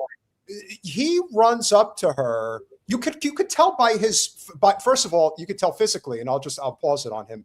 You can see that this guy, whatever he is, He's not right. No, he's not right in the head. You could tell he's not right in the head. That's number one. This guy's had some hard times. We have learned since then. Yeah. Yeah. And number two, you could tell she was ready to throw down. Like she is so fierce. She Look at her went posture. right at him. Yeah. Yep. She's like, oh, my shoulders are back. You want to try me? And she is all, and I mean all of 5 feet tall and Yep. 90 pounds soaking Right. wet. Yeah. Yeah. But she don't care. Yeah. You're right. And this is also the thing about the right-wing echo chamber that is so bad. And the other thing, John, it's so driven by money. It's so obvious. How Always. do you guys not look at Tim Pool, Benny Johnson, Dave Rubin, and not know that this is a grift? They don't know these. They don't know this stuff, Peter. How do they know that Benny and freaking Dave Rubin, who by the way used to be a liberal, used to host on the LGBTQ channel at Sirius XM, but he realized that being a fascist pays a lot better than fighting for the dregs. Conservatives don't know that these guys are on the Russian teat. What, Fox News is going to report that story? OAN's going to report that story? You're right. People on the East and West Coast have no idea that the middle of this country is saturated in Fox News. You go in a hotel lobby, go in a pizza parlor, there's always a TV with those Nazis on. So that's where they consume their information. And study after study shows that those viewers are the least informed on news, that people who don't watch cable news are more informed than Fox News viewers. Fox News viewers know a lot about great white replacement theory. They don't know about facts. So they don't know that Donald Trump has made billions of dollars in the last year violating the Emoluments Clause. They don't know that Donald Trump stole from Americans, including veterans, with his fraud online university. They don't know he's banned from running a charity in the state of New York because of charity fraud. They don't know any of this stuff. They're only told what the right-wing media gatekeepers tell them. And you look at how Murdoch, and I think the oligarchs are giving up on this guy, because you look at how Murdoch is still programming the white folks with Fox News, but in the pages of the Wall Street Journal, it's a different story. I mean, Murdoch it was Murdoch who revealed the story about the birthday card to Epstein. Trump sued him for $22 billion. And the very next day, after a $22 billion lawsuit from Donald Trump, Rupert Murdoch went and released the information that Trump was told by Pam Bondi last May, that he was in the Epstein files. Look at how this oligarch is treating Trump in print for the smart people and on Fox News for the serfs. It's really interesting, and they're all watching to see which way the weather vanes are going to go on this. But I think we all know this thing ends like the last scene of Scarface at some point. I would say that's probably, well, Jen, you said you don't think he's going to live through his term. Like health-wise, he's just not. He's not a healthy man. He's not a healthy man. And I will tell you, as somebody who's been a New York resident, I believe all of your life outside of obviously going with LA. But one thing I will say that I'm sure you probably remember very well, because I'm a Jersey born and raised guy, is that I remember driving to school and listening to the Trump University advertisements. Oh my God. On WFAN and WOR radio. And he would go on there and he would run these like 20, 30-second ads with, you're going to learn how to be successful. You're going to learn how to make money. And once you enjoy it, you're going to be successful. And I'm thinking, My God, the guy's a Christian pastor. Where's the difference? I don't see it. It's the same thing. The same grift. And you know who called him out the most ferociously of any politician in 2016 for Trump University? It was a senator named Marco Rubio who called him out the most ferociously. Trump paid $26 million in education fraud, and he still made a profit. He stole from Americans. And you can tell them that Donald Trump had cops beaten for a lie on the Capitol steps. They just don't care. It's a cult of unmanly obedience. When you talk about Christian hatred, and this could be correlated with the Zionist Jewish hatred that's out there today, of all the people that came out and said, oh, well, I really don't want people to hurt Ilhan Omar, but I don't really feel sorry for her. This is who, Jen, you like to refer to as, well, as Howard Stern once said, pig vomit. But I would definitely say Randy Fine is swine. He's definitely Randy swine. I'll start out with your reaction to the attack on Congresswoman Ilhan Omar. I mean, obviously, you know, we often agree with her politics, but this is just not acceptable at any level. Well, I've got two thoughts. First, look, I want Ilhan Omar to be deported and denaturalized, but I don't want her to be attacked or hurt, and people shouldn't do this sort of thing. But I also blame Ilhan Omar for what happened. When they describe people throwing articles at law enforcement, at officers of the federal government as peaceful protesters, they can't be surprised when crazy people start to do that to them. Attacking a representative of the federal government, whether it's a congresswoman or law enforcement, is not peaceful, and we need to start saying that. Yeah, great. I appreciate that white supremacists are doing all the work to disprove the theory of white supremacy. I want to thank Randy Fine for that one.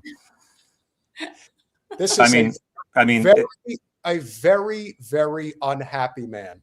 Oh, very. You think? We could definitely have. Ah. Guys, this is definitely a moment for understanding small dick energy, the premier guide to navigating the micro penis forest. Thank you. Anywho, yeah, I thought you might appreciate that. You know what? When they listen, I mean, Joe Biden talked about this cancer moonshot. If I was president, I'd put all my money into really affordable penis enlargement science and technology. So these guys will just calm down. It's not like they're going to ever leave their house and take a dance class and learn how to be charming so a girl likes them in the first place. But as long as they're being raised on porn instead of Jesus, give them what they want, let them stay at home on election day. And I do want to just say one thing. You know, they throw around anti-Semitism, this administration, and they've weaponized the concept of anti-Semitism. They don't give a damn about Jewish people. Donald Trump has shown his anti-Semitism so many times. But what they weaponized last year, especially with the university protests, was this really lazy but effective evil of conflating legitimate critique of the civilian government of Israel with Jew hate. Right. And as of last year, any measured critique of Netanyahu policies, because Netanyahu is a thug who lies and is not good for the people of Israel. He has not kept them safe. Any argument you want to use, he's a gangster thug. But they've used the critiques of him to conflate that with Jew hate as a way of insulating the Netanyahu regime from any kind of criticism. That's why they took a Muslim kid out of Colombia and tried to put him in a jail and deport him. And Marco Rubio couldn't stop lying. I mean, Mahmoud Khalid never said anything anti-Semitic. He criticized Netanyahu, and that's their game. Don't forget, Donald Trump is the guy who can't stop insulting Jews, can't call Chuck Schumer a Palestinian. Donald Trump pardoned the douchebag in the Camp Auschwitz t-shirt. Come on now. I mean, like, stop it. He likes Jews who give him money. He likes Muslims who give him money. He likes Christians who give him money. That's what he likes. He only cares about green. Correct. That's the name of the game. And that is the name of Christian hatred. Why? Because it pays very well. And keep in mind, they don't care about abortion or immigration. They don't. They care about those issues insofar as it gets them power, right? There's 100,000 undocumented immigrants in the state of Minnesota. There's over 2 million in Texas, but they've sent an army into the state that has 20 times fewer than the red state. So it's all a fraud. If they wanted illegal immigration to stop, they would start locking up the white people who do the hiring, the ones who put up the help wanted sign at our border, men like Donald Trump, who's the only president to hire undocumented workers in 2 different centuries because he doesn't like paying a living wage to Americans. They don't care about illegal immigration. They care about power. They don't care about abortion. If they wanted the abortion rate to go down, they'd fight for more access to birth control. They fight for sex ed in the schools. They care about abortion insofar as it gets them power. And that's Christian nationalism. That's right-wing Christianity. They don't give a rat's ass about Jesus or God or Satan or Noah's Ark or religious freedom. They care about power. That's how Trump seduced them. He didn't promise to do a single damn thing Jesus said. He promised to put them first. He talked about, you under siege, I'll put you on top. And it's everything that's the opposite of the humility Jesus commands. They want superiority. That's their creed. Yeah. Could Guys, not- check out John's book, Separation of Church and Hate. It's really good. And I do recommend the audio. I do. Thank you. I enjoyed doing it. Thank you. Yeah, it was great. Thank you so much for coming on. I really appreciate it. You guys got me all worked up before my own show. I'm going to like crash after all this excitement. Thank you. Go get 'em. Thanks to all your viewers as well. Thanks for doing such a great, smart show. Anytime you need someone to come rant about politics, I'm your guy. Blessings and thank you. Same to you, John. Peace. That was fun. Oh, it was great because I got like the personal conversation. It's, you know what, this was the reason I started this show in the first place. You know that. I started this show because it's an excuse to meet people who I really think are smart or put out good work, or authors or journalists. Or if there's somebody I really like it, I'll say, let's get them on the show. And then I get to hear them personally. But his book is really good. And the way he narrates it, it's a very easy listen, and it's entertaining, and it really explains the bastardization, if you will, of Jesus. Colin, please check your phone. Had to ask. I see that. Where are you going now? You want to go with We have to go with you know, the clip. I need the clip, not the tweet. I don't like that we can't be current on the chat. It's pissing me off. Well, like I said, Is that a StreamYard? Is that a StreamYard problem? It appears to be. Well, I don't care for it. It's really annoying. And I feel like I'm not able to really mesh with my peeps. Yes. I'm delayed from my peeps.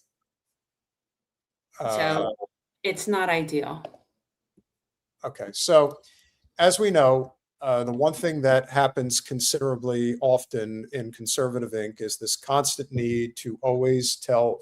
And listen, the shit libs do the same thing. And this is the thing you have to remember, is that depending on who's in power, they're always going to go with the opposite talking point. And in the case of Alex Pretti, who obviously is going to be remembered as a martyr and a hero, and what's also going to happen is you're going to have, and I had sent you, Colin, I sent you two clips. I sent you the clip of Pretti when apparently they caught him going after one of the ICE cars. Which is he chased down ICE car, kicked in the back tail light, spit at the officer and all this stuff. And they're trying to make him out to be like he's the problem. He's a thug. No, he's defending his people and his community from the thugs. So here's what happened. And then, Colin, I need that clip of Megyn Kelly. I sent it to you a little while. All right. Well, in the meantime, guys, let me introduce to you. We all know about the mighty Cuntosaurus Rex. We have seen the mighty Cuntosaurus Rex. I want you all to behold the megalodon. Habitat, bottom feeder, diet, parasites off Trump's taint. Weight, 120 pounds of dense silicone plus 3 pounds of blonde polyester fiber. Behavior, easily excitable by blood in the water, but only capable of feeding off of other predators' prey. Lifespan, to be determined. So this is what Megyn Kelly apparently was reacting to, because you know that they were going to try to find something. This is what they found. This is a moment the news movement filmed on January 13th in Minneapolis, showing a man who appears to be Alex Pretti interacting with federal immigration agents 11 days before Border Patrol shot and killed him. Our footage was analyzed by the BBC, whose facial recognition technology confirmed his identity to a 97% degree of accuracy. On the morning of January 13th, our team received a tip that federal agents were blocking a street at the corner of East 36 and Park Avenue in Minneapolis. We arrived around 10:15 a.m. We saw observers shouting at the agents as they walked back to their vehicles. When they started driving away, the man kicked their taillight. Did you hear what he An called agent them? then- Because I heard what he called them. Did you hear what he said? No. He called them fucking traitors. Well, yeah, I mean, That's what he called them. So, and I agree, Medi. I agree. She is also a cuntosaurus. And when this is done, we could bring that up just for shits and giggles. But, you know, like, he is on the right side of history, and they could try to paint this however they want to paint this. Yeah, This well, makes him look like more of a badass to me. That's all that does. well, this again gets back to the case in point here, which is, did he deserve to die? And what they're trying to find is any angle that they can use to say, well, he had it coming. He deserved to get killed. Like that's. But again, this is all so absurd, and it really shows you how far the Overton window has shifted in terms of what is just passable, right? Like, what's even passable? We're arguing, okay, whether or not whether or not this man should have been arrested. No. See, that would be a valid discussion we could have, right? No, we're arguing about whether or not he should have been summarily executed. And the fact that anybody under any circumstance would support that, they have lost their friggin' minds. Y'all have lost it.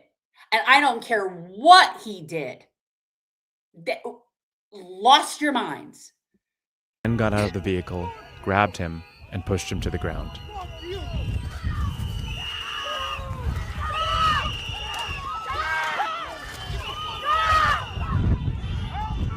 During the altercation, agents fired tear gas and pepper balls into the crowd. They continued to hold the man down before they retreat, and he walks away.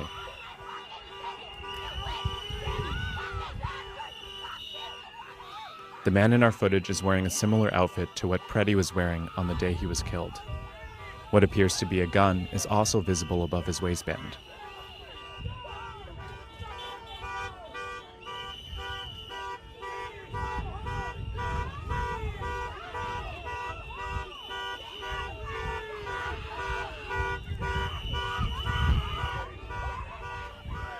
Here, he continues to stand at the scene. Yes.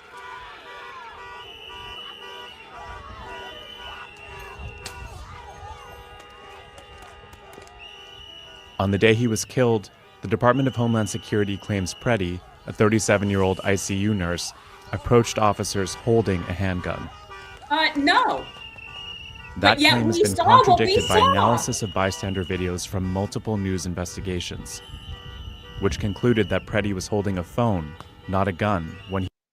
Clearly, it wasn't even like it could have been, it could not have even been mistaken. Okay, this is again why this is so absurd, because it's not even debatable. This is silly. He was clearly holding a phone. They clearly saw it was a phone.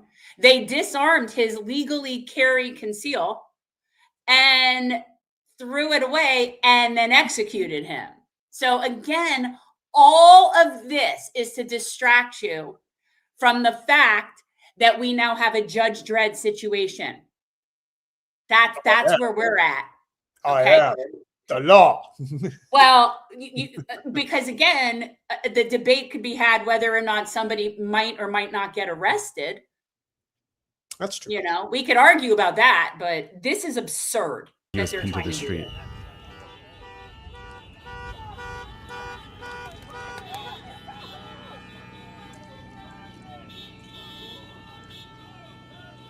That's a war zone, all right.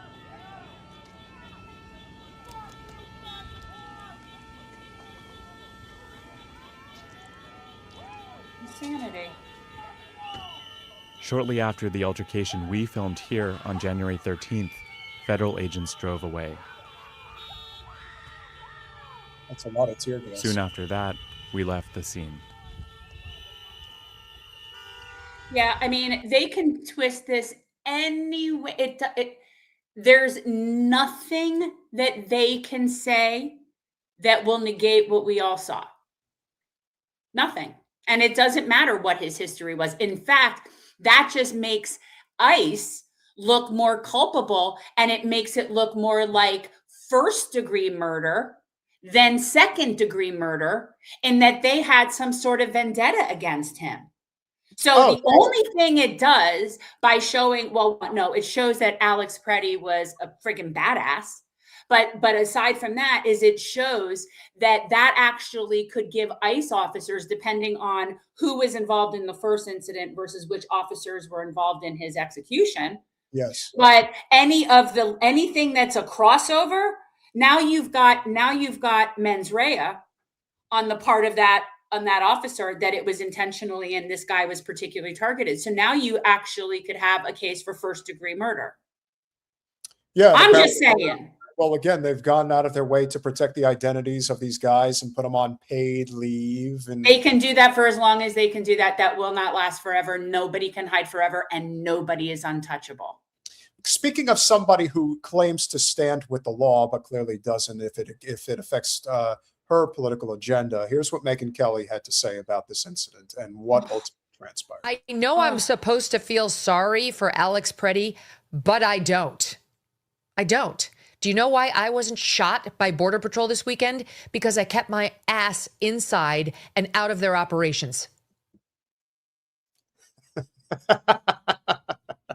Oh, yeah. Yeah, she's we talked about this earlier, and what I believe more than anything else about Megyn Kelly is that she is, first of all, is she an attractive woman? Yes. Not to me at all. I think she is. Honestly, maybe at one point I thought she was attractive. She wears the complete wrong look for her face shape. And so to me, her face just looks like this giant, no. And her hair extensions are horrible. Yeah. Well, aside from that, she's a sharp cookie. There's no question about it. She knows the law, but she's also somebody who is extremely full of herself and is exceptionally classist. This is a person who probably does everything in her capacity not to have to deal with anybody she perceives as not part of her class. Anyone she perceives as beneath her is worthy of being stepped on and crushed. This is the type of person who I'm sure never wants to be approached when she's walking on the street, although I don't know how many people would actually want to go. All right, you've got to facilitate this because I can't look at her, and the only thing that's going to happen is it's going to make me play Cuntosaurus Rex. Okay. It's very simple. If I felt strongly enough about something the government was doing that I would go out and protest, I would do it peacefully on the sidewalk without interfering via a whistle, via shouting. Of you stupid bitch. Oh, I can't with this woman. Can't you just protest peacefully so nothing changes? Can't you just be like the good shit libs in the suburbs who walk around with signs and never do anything to really create change? Again, this is exactly, and I mean exactly, who Malcolm warned everyone about, is the person who will do everything to defend the state against the oppressed. Oh my God. Oh my God, this bitch.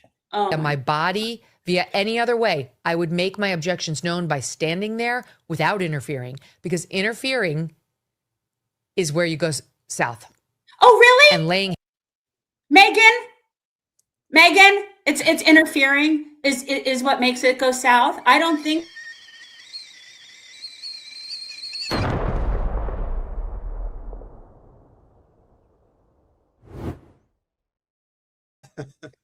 Oh, this bitch. Oh my God. She is just, so basically, according to Megyn, our First Amendment is only that within the standard perimeter that is granted by your permit for your action within the suitable time and place and location, most peacefully. And that would be effective. Why, Megyn? Because the oligarchs and the establishment care and have empathy and give a shit. So you really think we should just all peacefully ask for some more crumbs? Oh my God. Yes, sir. May I have another? Hands on a police officer trying to, or Border Patrol officer or ICE officer trying to conduct a law enforcement operation is a felony. And now you are going to get arrested. And if you do anything that resembles resisting, you're in serious trouble. Doesn't like the entire founding of this country. And here's the thing, and she knows this, but she got her marching orders and she's got to keep everybody in line. And just for shits and giggles, and because Medi really likes it, behold, Cuntosaurus Rex, there she is in all her big hat glory. We would be amiss. And I've seen them in the chat. I've seen them asking for it, so you're going to get it now. Megyn Kelly is not the only one acting like a cunt. In fact, you got others acting like a dick, a small, flaccid dick. And that, of course, is Tim Pool. First of all, when these people come out and go, Tim's a bootlicker for defending us, I'm like, no, you misunderstand. It's my boots. It's mine. I voted for them. I'm wearing the boot. I'm stomping on the ground. I ain't licking anybody. I'm clapping for these people that I said, please go out and enforce the law. And anybody else who's cheering for it, who voted for it too, we're all wearing the boots. You're the one crying. You're the one saying, you're coming. Is he out of his mind? Honestly, it's like the total, this almost sounds like he's saying nanny, nanny, boo, boo. I voted for this. He sounds absolutely ridiculous. It's my boots. It's mine. I voted for them. I'm wearing the boot. I'm stomping on the ground. Oh, you're real tough, buddy. Oh my God. It's very tough, let me tell you. Oh my God. It's embarrassing. Every time he does it's embarrassing again. And every time he does this, I think, yeah, another 1,000 subscribers unsubscribed from his channel. Again, people, revert to the guide. Revert to the guide. I know it's not easy, but man, good grief. The level of being so antagonistic. It's like you only go out on an offensive like that when you're so insecure. You know what I mean? So obvious. And when we think about what's going to happen if we don't deal with this problem, then you're going to get clips like this that are going to be shown on repeat. You know, the amazing thing about what happened between Renee Good and Alex Pretti is that you had the clip shortly after Renee's assassination where you had the ICE officer who said, are you asking to get shot too? Are you asking to be made an example of? Right. Well, didn't you learn your lesson? Well, here's another one that just happened the day after Alex Pretti was assassinated. You this, brother. What? You know, I will tell you this. You raise your voice, I raise your voice. If I raise my voice, you'll erase my... Exactly, yeah. Yeah. Are you serious? You said if I raise my voice, you'll erase my voice? Yes. Mm-hmm. They got itchy trigger fingers. They want to use it. Oh, every single one of these people. Again, they are compensating, and this is where we are. And they feel completely emboldened. Again, we're sitting here watching people having a legitimate discussion over whether a summary street execution was the proper response to something. That's insane. The bootlicking is... I couldn't find my siren. I wanted to put my bootlicker graphic up, but I can't find my siren sound, so it made me sad. But I would definitely say that the bootlicking is very 1984-esque. It's like the thought police. Let us know where the bad people are. We'll make it worth your while. Okay, I'll do that. Will you still let me live in my apartment? And I'm a good servant of the empire, right? You will accept me. That's what I hear. That's what I hear. Again, if you're not, and just as John said before he went, which is the truth, if you're truly against illegal immigration, but you're not talking about the real problem, which is multinational corporations hiring people for pennies on the dollar so they don't have to pay a living wage to anybody, and this country continues to sink into the inevitable third world country status that it so rightfully deserves, what do you expect is going to happen? What could you possibly expect other than this? And this is what happens when you have people with their freaking hands out just looking for money. That's why Tim does what he does. That's why Megyn does what she does. That's why a lot of other people do what they do. The reason why our channel only has 300 live viewers is because when you speak truth to power, you are not going to get any favoritism from this broken system. And somebody mentioned this earlier. Look, we have an alternative to TikTok. Is there going to eventually be a legitimate alternative to YouTube? Maybe, maybe not. But check us out on Rumble. Check us out on Rumble and check us out on Upscrolled. And check us out on our Super PAC. We also have that going for us. We don't have a lot. We've got some. We've got a few things going for us. Our first project with Revolutionary Change PAC will be a series of billboards, a set of billboards in Shauna Swan's congressional district that she's running in. And they will be very nicely placed billboards calling out the piece of shit Zio that's sitting in that seat that she's running against. So that will be our first PAC project. And yeah, more to come. But now we, of course, have people like Greg Stoker and Anthony that, you know, we'd be happy to put some support behind as well. So. Absolutely. And hopefully they'll both be joining me on Saturday. And speaking of what I was just mentioning a few minutes ago regarding Megyn Kelly and how she is that, well, I wouldn't call her a white moderate, but, you know, she's the white woman in the suburbs that Malcolm X always warned us about. And why is that important? Well, Ali Zieri, who puts these write-ups together, Colin, if you would, please. These Instagram headline posts that explain exactly why Malcolm X had to be removed in 1965. 1964, Malcolm X visits Gaza. He also publishes Zionist Logic. 1965, he calls Zionism colonialism. And then he's assassinated. They buried this part of his legacy. Let's bring it back. Let's. Malcolm X warned, Zionist power in America pressures politicians. Support, this is 1964, remind you. Zionist power in America pressures politicians. Support for Israel isn't about morality. It's about money, influence, and propaganda.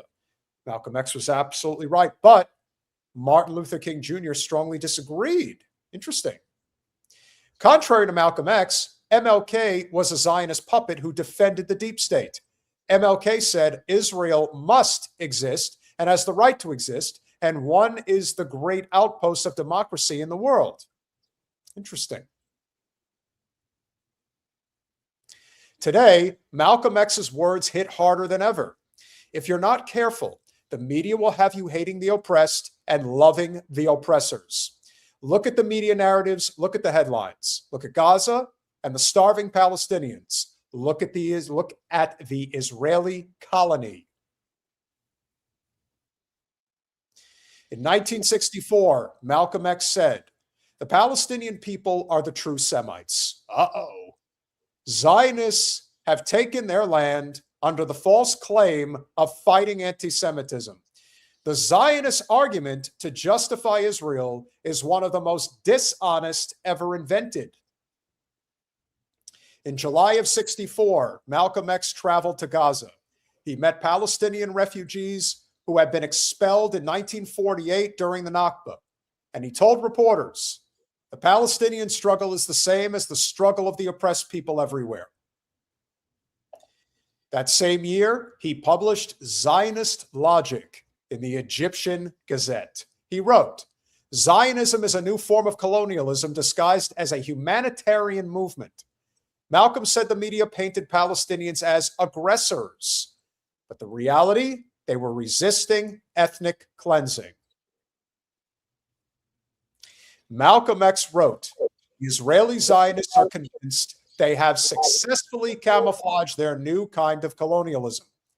He said Zionism disguised itself as a religious movement when it was really a political land grab. Did not Israel use the term refugee to camouflage their own aggression against the Arabs?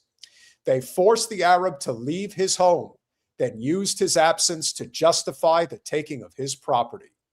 That's 1964. Fast forward to today. Groups like the ADL label criticism of Israel as anti-Semitism. Greenblatt. Malcolm saw this tactic 60 years ago. He exposed it before it became mainstream, and they hated him for exposing them. MLK was obeying his Zionist bosses. He relied on donors and media approval. But Malcolm X exposed them. He answered to no institution, no donors, no gatekeepers. That's why his words were more dangerous to Zionist powers. Malcolm called out Zionism. MLK defended Zionism. Until he didn't. Malcolm X warned, the number one weapon of imperialism is divide and conquer. The same playbook used to pit black versus white, Christianity versus Islam, left versus right. Malcolm X didn't see oppression as local. He saw it as global. He said black Americans were not just as an oppressed minority in the US, but part of the oppressed masses of people all over the world fighting the same oppressors. To him, the struggle was never just racial. Nope. February of 65, Malcolm was assassinated in New York. He was 39 years old. The FBI, NYPD, and shadowy forces were all tied to surveillance and infiltration of his movement. After his death, mainstream history books told you Malcolm X was only about race in America, but they covered up his anti-Zionist stance. They covered up his precise observations about Zionism's influence in America and in the world. They killed the man. By making sure a black man killed Malcolm, they got rid of him and continued scheming in secret. But they couldn't kill the message. The struggle against colonialism and Zionism is one. Same struggle, same oppressors. What I can't share, I send to my list. Be informed, stay free. Now, I think that it is an interesting point to make that Malcolm X was a Muslim and MLK was a Christian. And what that may or may not have had any impact, I don't know. But what kills Malcolm X is Zionism, and what kills MLK is capitalism. But they're basically arms of the same system of oppression and supremacy. It's the same difference. Capitalism, right, is a narcissistic economic system. Fascism is a narcissistic government system, right? It's the same concept. It's authoritarianism. It's the same thing. And Zionism is white supremacy. Amen. And so we bring the conversation full circle with a quick clip that I want to play from friend of the show, Sean Morrow of More Perfect Union. When you think about the surveillance state and Zionism forming one universal alliance, there is no one more powerful, more psychopathic, and guilty of crimes against humanity than Alex Karp and Palantir. On American cities by ICE is being powered by Palantir. It could soon be unleashed on you. These government contracts, some job listings I found, and other official documents show what Palantir's tech covers and where it could go from here. Palantir built something literally called Immigration OS for ICE. And now new reporting from 404 Media reveals a Palantir-powered app called Elite that ICE can use to locate targets by, quote, pulling data from all kinds of sources, including Health and Human Services, CLEAR, and USCIS, to provide a photo, address, and confidence score on that location in an app that looks like Google Maps. 404 called it the clearest link between the street-level actions of federal officers in American cities and Palantir. Doge created huge gaps in government infrastructure, leaving lots of room for Palantir to worm their way in, like fully operational mapping of IRS data, management of data for Ginnie Mae, the federal mortgage loan operator, a provider directory for Medicare and Medicaid, and a program investigating alleged fraud among nutrition assistance recipients using existing USDA data sources. And that fraud bit is important. Alleged fraud in government assistance programs is what gave the Department of Homeland Security supposed justification to invade Minnesota. But it's not just fraud or undocumented people that ICE is surveilling. It's also people who criticize them online. Who would have thought? Who would have thought? I am very thankful that I am not on social media. I appreciate that. I do not have any of those apps on my phone. I want no part of any of that. Well, I guess if they come for anybody, they're coming for me simply because I'm still on the grid and you're not. Last year, ICE published a document seeking contractors for threat mitigation and monitoring services, saying that there's been an increase of threats to ICE leadership on social media. They sought a system that would monitor and analyze these social media sites for sentiment about ICE and provide lists of negative references to ICE found on social media. Months later, several contracts with very similar language were given to a few companies: Barbaricum, Guidehouse, and Amavera, but none of these are Palantir. But Guidehouse has a major partnership with Palantir. Barbaricum and Amavero both list proficiency with Palantir platforms in various job listings. That means that while Palantir didn't build a system for social media tracking itself, the Palantir systems built for ICE will likely be used to pull this data into the general ICE case management system. And consider how DHS leadership defines a threat: filming agents, driving near agents, hateful rhetoric, and really any dissent. Palantir co-founder Alex Karp considers, quote, a progressive ideology called woke to be the greatest risk to the United States. I don't know how I'm saying this when people are literally being shot in the streets, but with a blank check to go after fraud and threats and access to taxpayer data, USDA data, mortgage data, and everything online, I think this could get a whole lot worse. So I see people are telling me that like YouTube is social media. I guess, I mean, we put out content, but I just mean like, I don't spend time during the day when I'm not sitting here doing this, communicating with people on a social media. Yeah, I don't do it either. That's why, I mean, listen, is it maybe to some extent a detriment to our channel that we don't live on social media every day? We're not always churning out content. We're not always involved in stuff.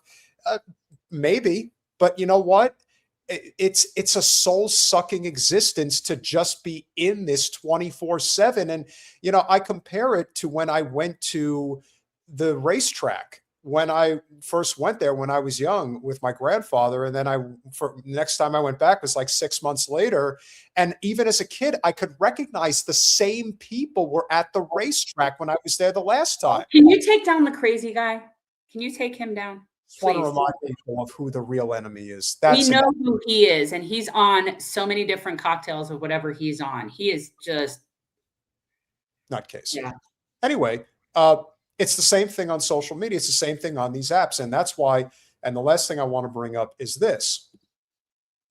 ICE is spending $8 million on deals with pro-ICE influencers to push its propaganda online. Is there any doubt that when you see the likes of Tim Pool and Megyn Kelly licking the boots of ICE, isn't there a good chance that they're probably getting paid to do that? I'd say it's very likely. I mean, oh, you're going to read the article? Okay. It's quick.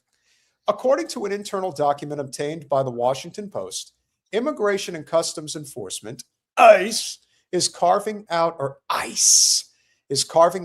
$8 million from its $100 million one-year wartime. Doesn't that sound like Civil War to you? Wartime recruitment strategy on deals with pro-ICE influencers. The document calls for spending at least $8 million on deals with online influencers whose followers are largely Gen Z and millennials, and who were in the military families, fitness, and tactical lifestyle enthusiast communities. Basically, first-person video game players, right? Weekend warriors, commandos, wannabes, losers, incels. Officials will focus on former agents, veterans, and pro-ICE creators who will be expected to host live streams, attend events, and post short and long-form videos and other content to Facebook, Instagram, Rumble, X, and YouTube. Blogs, Substack newsletters, and threads across accounts would be also be targeted for more niche communities per the document. The objective, according to the document, is to build trust through authentic peer-to-peer messaging and to normalize and humanize careers at ICE through storytelling and lived experiences. The document says it expects to more than 5,000 applicants will come through the influencer program, costing ICE about $1,500 per application. I almost feel like doing it just to be how that one woman went in and signed up to be in ICE and got through the whole thing.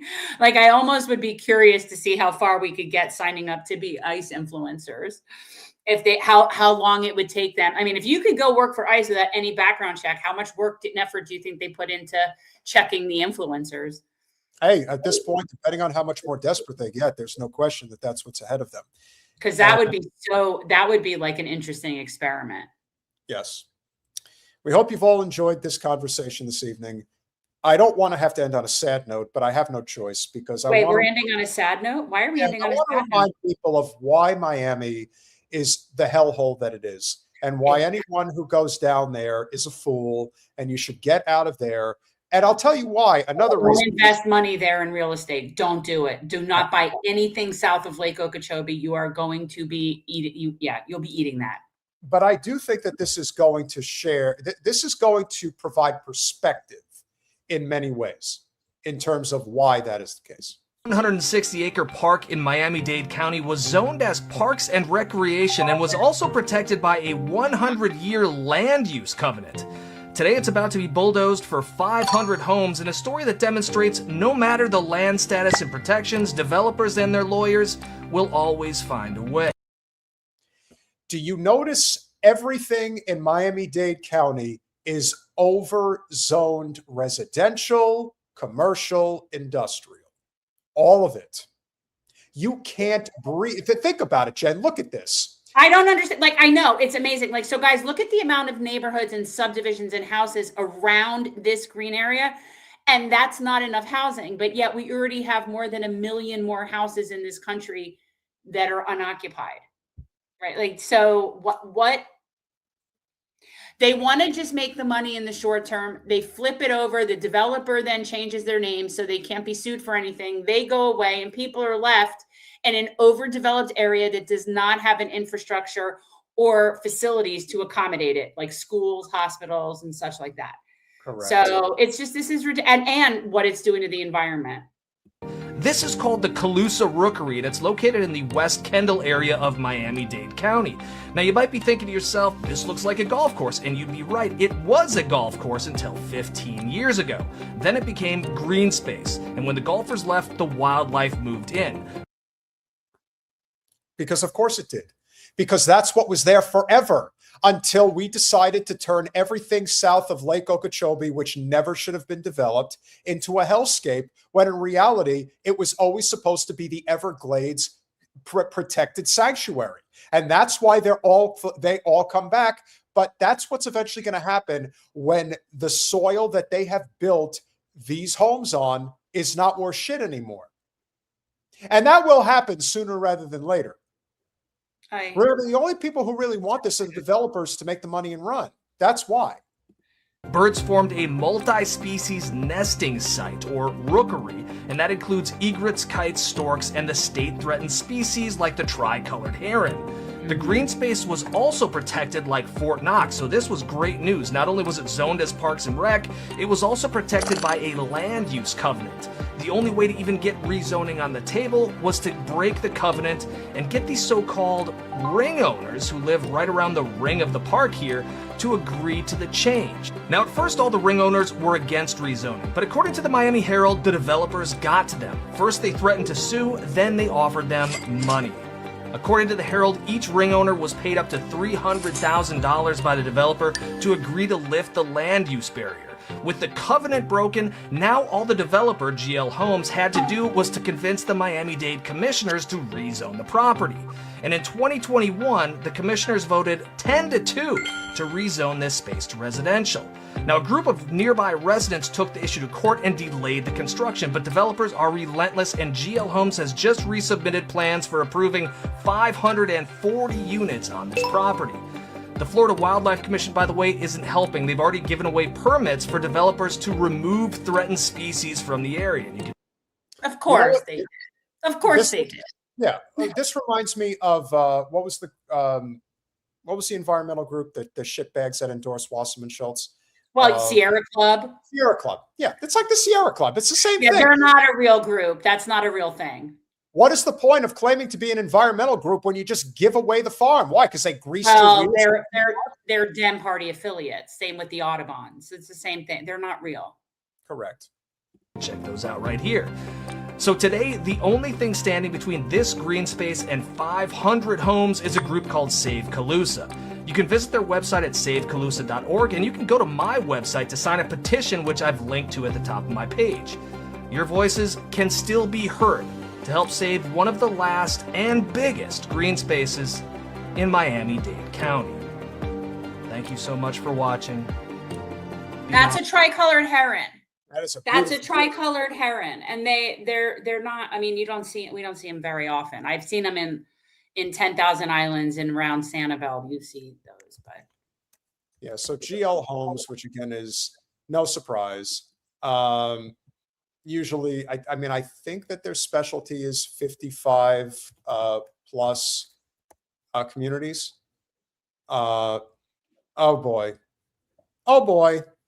What? Oh boy. What is it? Of course. So how are we going to do this? Give me a second, guys. What are you going to do? Give me a second, guys. I don't know that I like this. I don't like surprises. Just brace yourself. Just brace yourself. Breathe in, Jen. Breathe I don't in. know that I can handle this. Can you handle it? No, I don't know what you're putting up. I don't want to stroke out. Meet. What are you doing? Meet the CEO of GL Homes. The industry icon, Misha Ezrati, president of GL Homes, shares his pathway to success with Jewish Federation president CEO Matt Levin because, of course, he's a fucking Zio Jew. Of course he is. They hate wait. So what we're talking about, Misha Ezrati are you saying, you think he's Israeli? Is he Israeli? Oh, absolutely. But it's Miami, so there really isn't any surprises here. But this is another example of them just not caring. They don't care about anything. They don't care who they hurt, what they hurt, as long as they can fit. Again, another Jew stereotype, but how can I make more money? And if I have to destroy the environment in the process, so be it. Again, you saw the screenshot, the shot from above. You can't breathe anywhere. And the one green patch of land that they could find. And again, what's West Kendall? West Kendall is one of the more affluent suburbs of the greater Miami area. So it's but it's endless. It is huge. It is boxes and boxes and boxes and rows and rows and rows. You see it. It's like just endless suburban sprawl. And this is before October 7th. So again, this gives a little more perspective as to just how bad their business practices are. Business leaders, entrepreneurs, and community stakeholders are invited to listen to a dynamic conversation between two presidents as they share their perspectives on the intersection of success, business development, and philanthropy, or as we learned from It's Always Sunny in Philadelphia, full-on rapey, or full-on rapists, as we call them. Misha Ezrati, president of GL Homes, will be featured guest as the 2023 industry icon of the business professional division of the Jewish Federation of South Palm County. Matt Levin, president. Where's Palm County? It's supposed to be Palm Beach County because this was taking place in Boca Raton. So they missed it. Guess what? They're that professional. I see. Oh, absolutely, they are. Matt Levin, president and CEO of the Jewish Federation, will join Azrati in an engaging dialogue. Guests will enjoy a conversation about current business trends, how to incorporate philanthropy into a successful. Basically, all that they mean by philanthropy is tax credits. Like that's all they mean is just basically like tax shelters, tax havens. That's all they mean. Philanthropy is just a way for them to pay less money. It's basically slush funds and laundering. That's all they're doing. They're not doing anything philanthropy. What the hell are they doing with philanthropy? Destroying a 15-year-old rookery that's brought species back to live somewhere where they hadn't been able to be. I want to remind you. That's your philanthropy? And I want to remind you something about this Zio scum. This wasn't somebody who just outbid everybody and eventually they gave in. This is a guy who decided to go to hundreds of surrounding homes and bribe all of them. And by the way, let's be clear what that means. Okay? Because they started by threatening them. They start by threatening them, bullying them, and all of these things. And it probably went on for a really long time. And a lot of those people probably succumbed because they were just sick of living life being constantly harassed by this piece of shit. Well, what probably ended up happening, it was a multi-year process in which they secured the land rights. They secured the land rights. They got everything that they needed. They made an assessment, if you will, that if we offer them this amount of money, because of how much the land has appreciated in value, we'll still make the same margins that we were anticipating we'd make. Each person, $300,000. And you know what? That's not all that they gave them. They said that $300,000 was the baseline. So you might have people that were given $500,000 to basically bribe them. And what's even more amazing, it wasn't even to bribe them to get them off their property. No. It was to get them to let them pillage the land. They just needed them to agree to break the covenant. And now they have, and once that happened, then they can apply for the rezoning through the city. And this is what it is. And, what does Palm Beach County have a lot more of than Miami-Dade County? It has a lot more green space. It has a lot more comfortable suburbs, like the most affluent being, of course, Boca Raton, which is where that guy lives. You think he gives a shit about what's going on an hour south of him? Of course not. Why would he? It's all going to be underwater at some point. And when that happens, the rookery will be just fine. In case anybody was wondering. And that brings the conversation full circle to who I wish we had an opportunity to reference with John Fugelsang, and that is my favorite comedian, which I wouldn't even call a comedian. I would just call him one of the greatest observing commentators who ever lived, and that's George Carlin. The earth is going to shake us off like a bad cold. I want to shake this off like a bad cold. And whatever was there prior is going to be one again. And whatever has been built will be no more. Unfortunately, for a lot of wildlife right now, they will be destroyed as a result of this Zio scum's greed. So as we've suggested, just make Southeast Florida little Israel and be done with it already and just keep them there. But you know what we should do? Let's build a fortress around the Tri-County area so they can't go anywhere else. They have to stay within those 3 counties. That's what should happen. Then I think we'd all be okay. Sorry to end on such a crappy note, but I had to get that one off my chest. Oh my God. If you have enjoyed this conversation, which we hope you have, consider going to patreon.com/revolutionary change. Again, for as little as $5 a month. You can become a supporter of our small but mighty and growing channel, however slow it may be. The good news is we finally had one of our community strikes removed. So we're down to 1. Woo!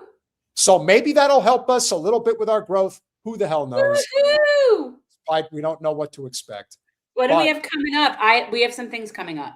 But guys, before we go, just know Punch Up is going live now, so I will be over there shortly. I want to talk to you guys a little bit, just briefly, about an event that I have this weekend starting tomorrow, which is Mission Abolition. This is We will be streaming tomorrow night a movie called Reimagining Safety. At 7 o'clock, we will be streaming it on this channel. And I would love everybody to check it out. And then on Saturday, January 31st, from 4 to 7 p.m. Eastern Time, we will be having 3 different panel discussions. I am not even moderating. I'm actually being a producer, which is kind of fun. But guys, definitely check that out. This is an important component of revolution. And it's something that I'm very clear about, and I've said it before, is that there can be no revolution without abolition. They go hand in hand. And I know that makes people uncomfortable. So I highly recommend watching the movie tomorrow night and coming by, and we can ask questions and everything on Saturday. Gezen82 with the $2. Never heard of Christ following atheist, but Jen, you break the mold. That's for sure. And again with the $5. Love thy neighbor. How hard is that? Apparently most Christians skip that Sunday school. No, they just followed their crazy money grubbing pastors. That's what they did. Soon Heaven with the $2. I love Jesus. Dr. Shiva does too. Shiva for Senate. Okay, we're not going to get into that guy. And yes, the movie tomorrow night is 7 p.m. Eastern Time. It will start streaming on right here on Revolutionary Change. Gezen with the $2 again. MLK and KKK, both Christians. Well, they're not one and the same. Let's be fair. Gezen82 with the $2. Communism came from Bible too. Acts 4:30. Okay. Dune Mirage half his protector with the $5. Breaking. Haaretz just shared article. IDF accepts Gaza Health Ministry death toll of over 71,000 Palestinians killed during the war on Palestinian civilians. Again, they're short about, what are they short, Jen? About tenfold? I would say at least 700,000 Palestinians are dead. Yeah, we're closer to 750,000 people at this point. Gezen82 with the $5. Christians have Talmud. The Schofield has commentary, interpretations of Bible. There's volumes of commentary. Interesting. Dune Mirage with the $2 again. Wasn't Jesus PBUH by certain sect of Jews? Do you know what that means? No. Do not know what that means, my friend. And with the $2 again, correction, $2. Did you know that Jesus was hated by certain sect of Jews? Oh, Well, yeah, because the Pharisees, when he was essentially a progressive, like free-thinking Jew at the time and was not really liking the indoctrination and was saying, no, you don't have to do all of that stuff. You just have to be kind. You just have to treat your neighbors how you'd want to be treated, like all of those things. So the Jews that were very strict and Orthodox probably were not keen on this hippie changing, the concept of their dogma. Peace, love, kindness. Thank you for becoming a YouTube member. We really appreciate it, my friend. Piano Man, you can sing us a song anytime. Thank you so much for the $20. You know that's Rachmaninoff, right? Well, I'm just referencing his name. I know, but he's okay. Awesome. Citizen Pendejo with the 50 pesos. I am with Jen. Pete, the America-only camp despises Kelly. She is an astroturfed fixation by media Zio influencers. We can't understand what they see in her. Again, she's a tall blonde. There's really not much more to it than that. She's not tall. She's about 5'8". I don't think so. I think she's like 5'6". Well, who cares? Doesn't matter. Well, as someone who's 5'9", I would see the roots at the top of her extensions. Pat it on. Citizen Bendejo with the 20 pesos. Dig all your guests, Yaakov and John, based as F. Thank you very much. Citizen Pendejo. Gezen82 with the $5 one more time. Capital is ideology with no ideology. Money takes blame. That's why capitalism is most evil. A guilt-free evil. And last but not least, Hind Rajab died this day in 2024. 2 years. Amazing. 2 years. Yep. 2 years. 2 years. We've been living like this. These people have been living like this for 2 years. It's just like this ridiculous. Oh my God. On Saturday night, I will be speaking with friend of the show, Anthony Aguilar, as he has officially declared for U.S. Congress in the Green Party. He is running as a slate coalition with Greg Stoker to start. I believe Butch Ware might be a part of it as well. I will ask that of him when he is here. Perhaps even Shama Sawant. We'll see what happens. But but she's not green, so I don't know if they're cross-pollinating that way. David Hunter is asking if I am going to be here on Saturdays. I will be introing the special event on Saturday, and then when we end, Peter will then go live. He might end up being like 10 minutes or so into the 7 o'clock hour before he starts with what we're doing. But and then I'll be behind the scenes. I can't handle all that manliness in one screen like that. I don't know. I mean, you're talking Peter and Anthony and potentially Greg Stoker. And if you say Butch Ware, like, please, I can't handle that. You can't handle the truth. I can't handle. Who's our guest coming up on Monday? I gotta look. What am I missing? Much. What am I missing?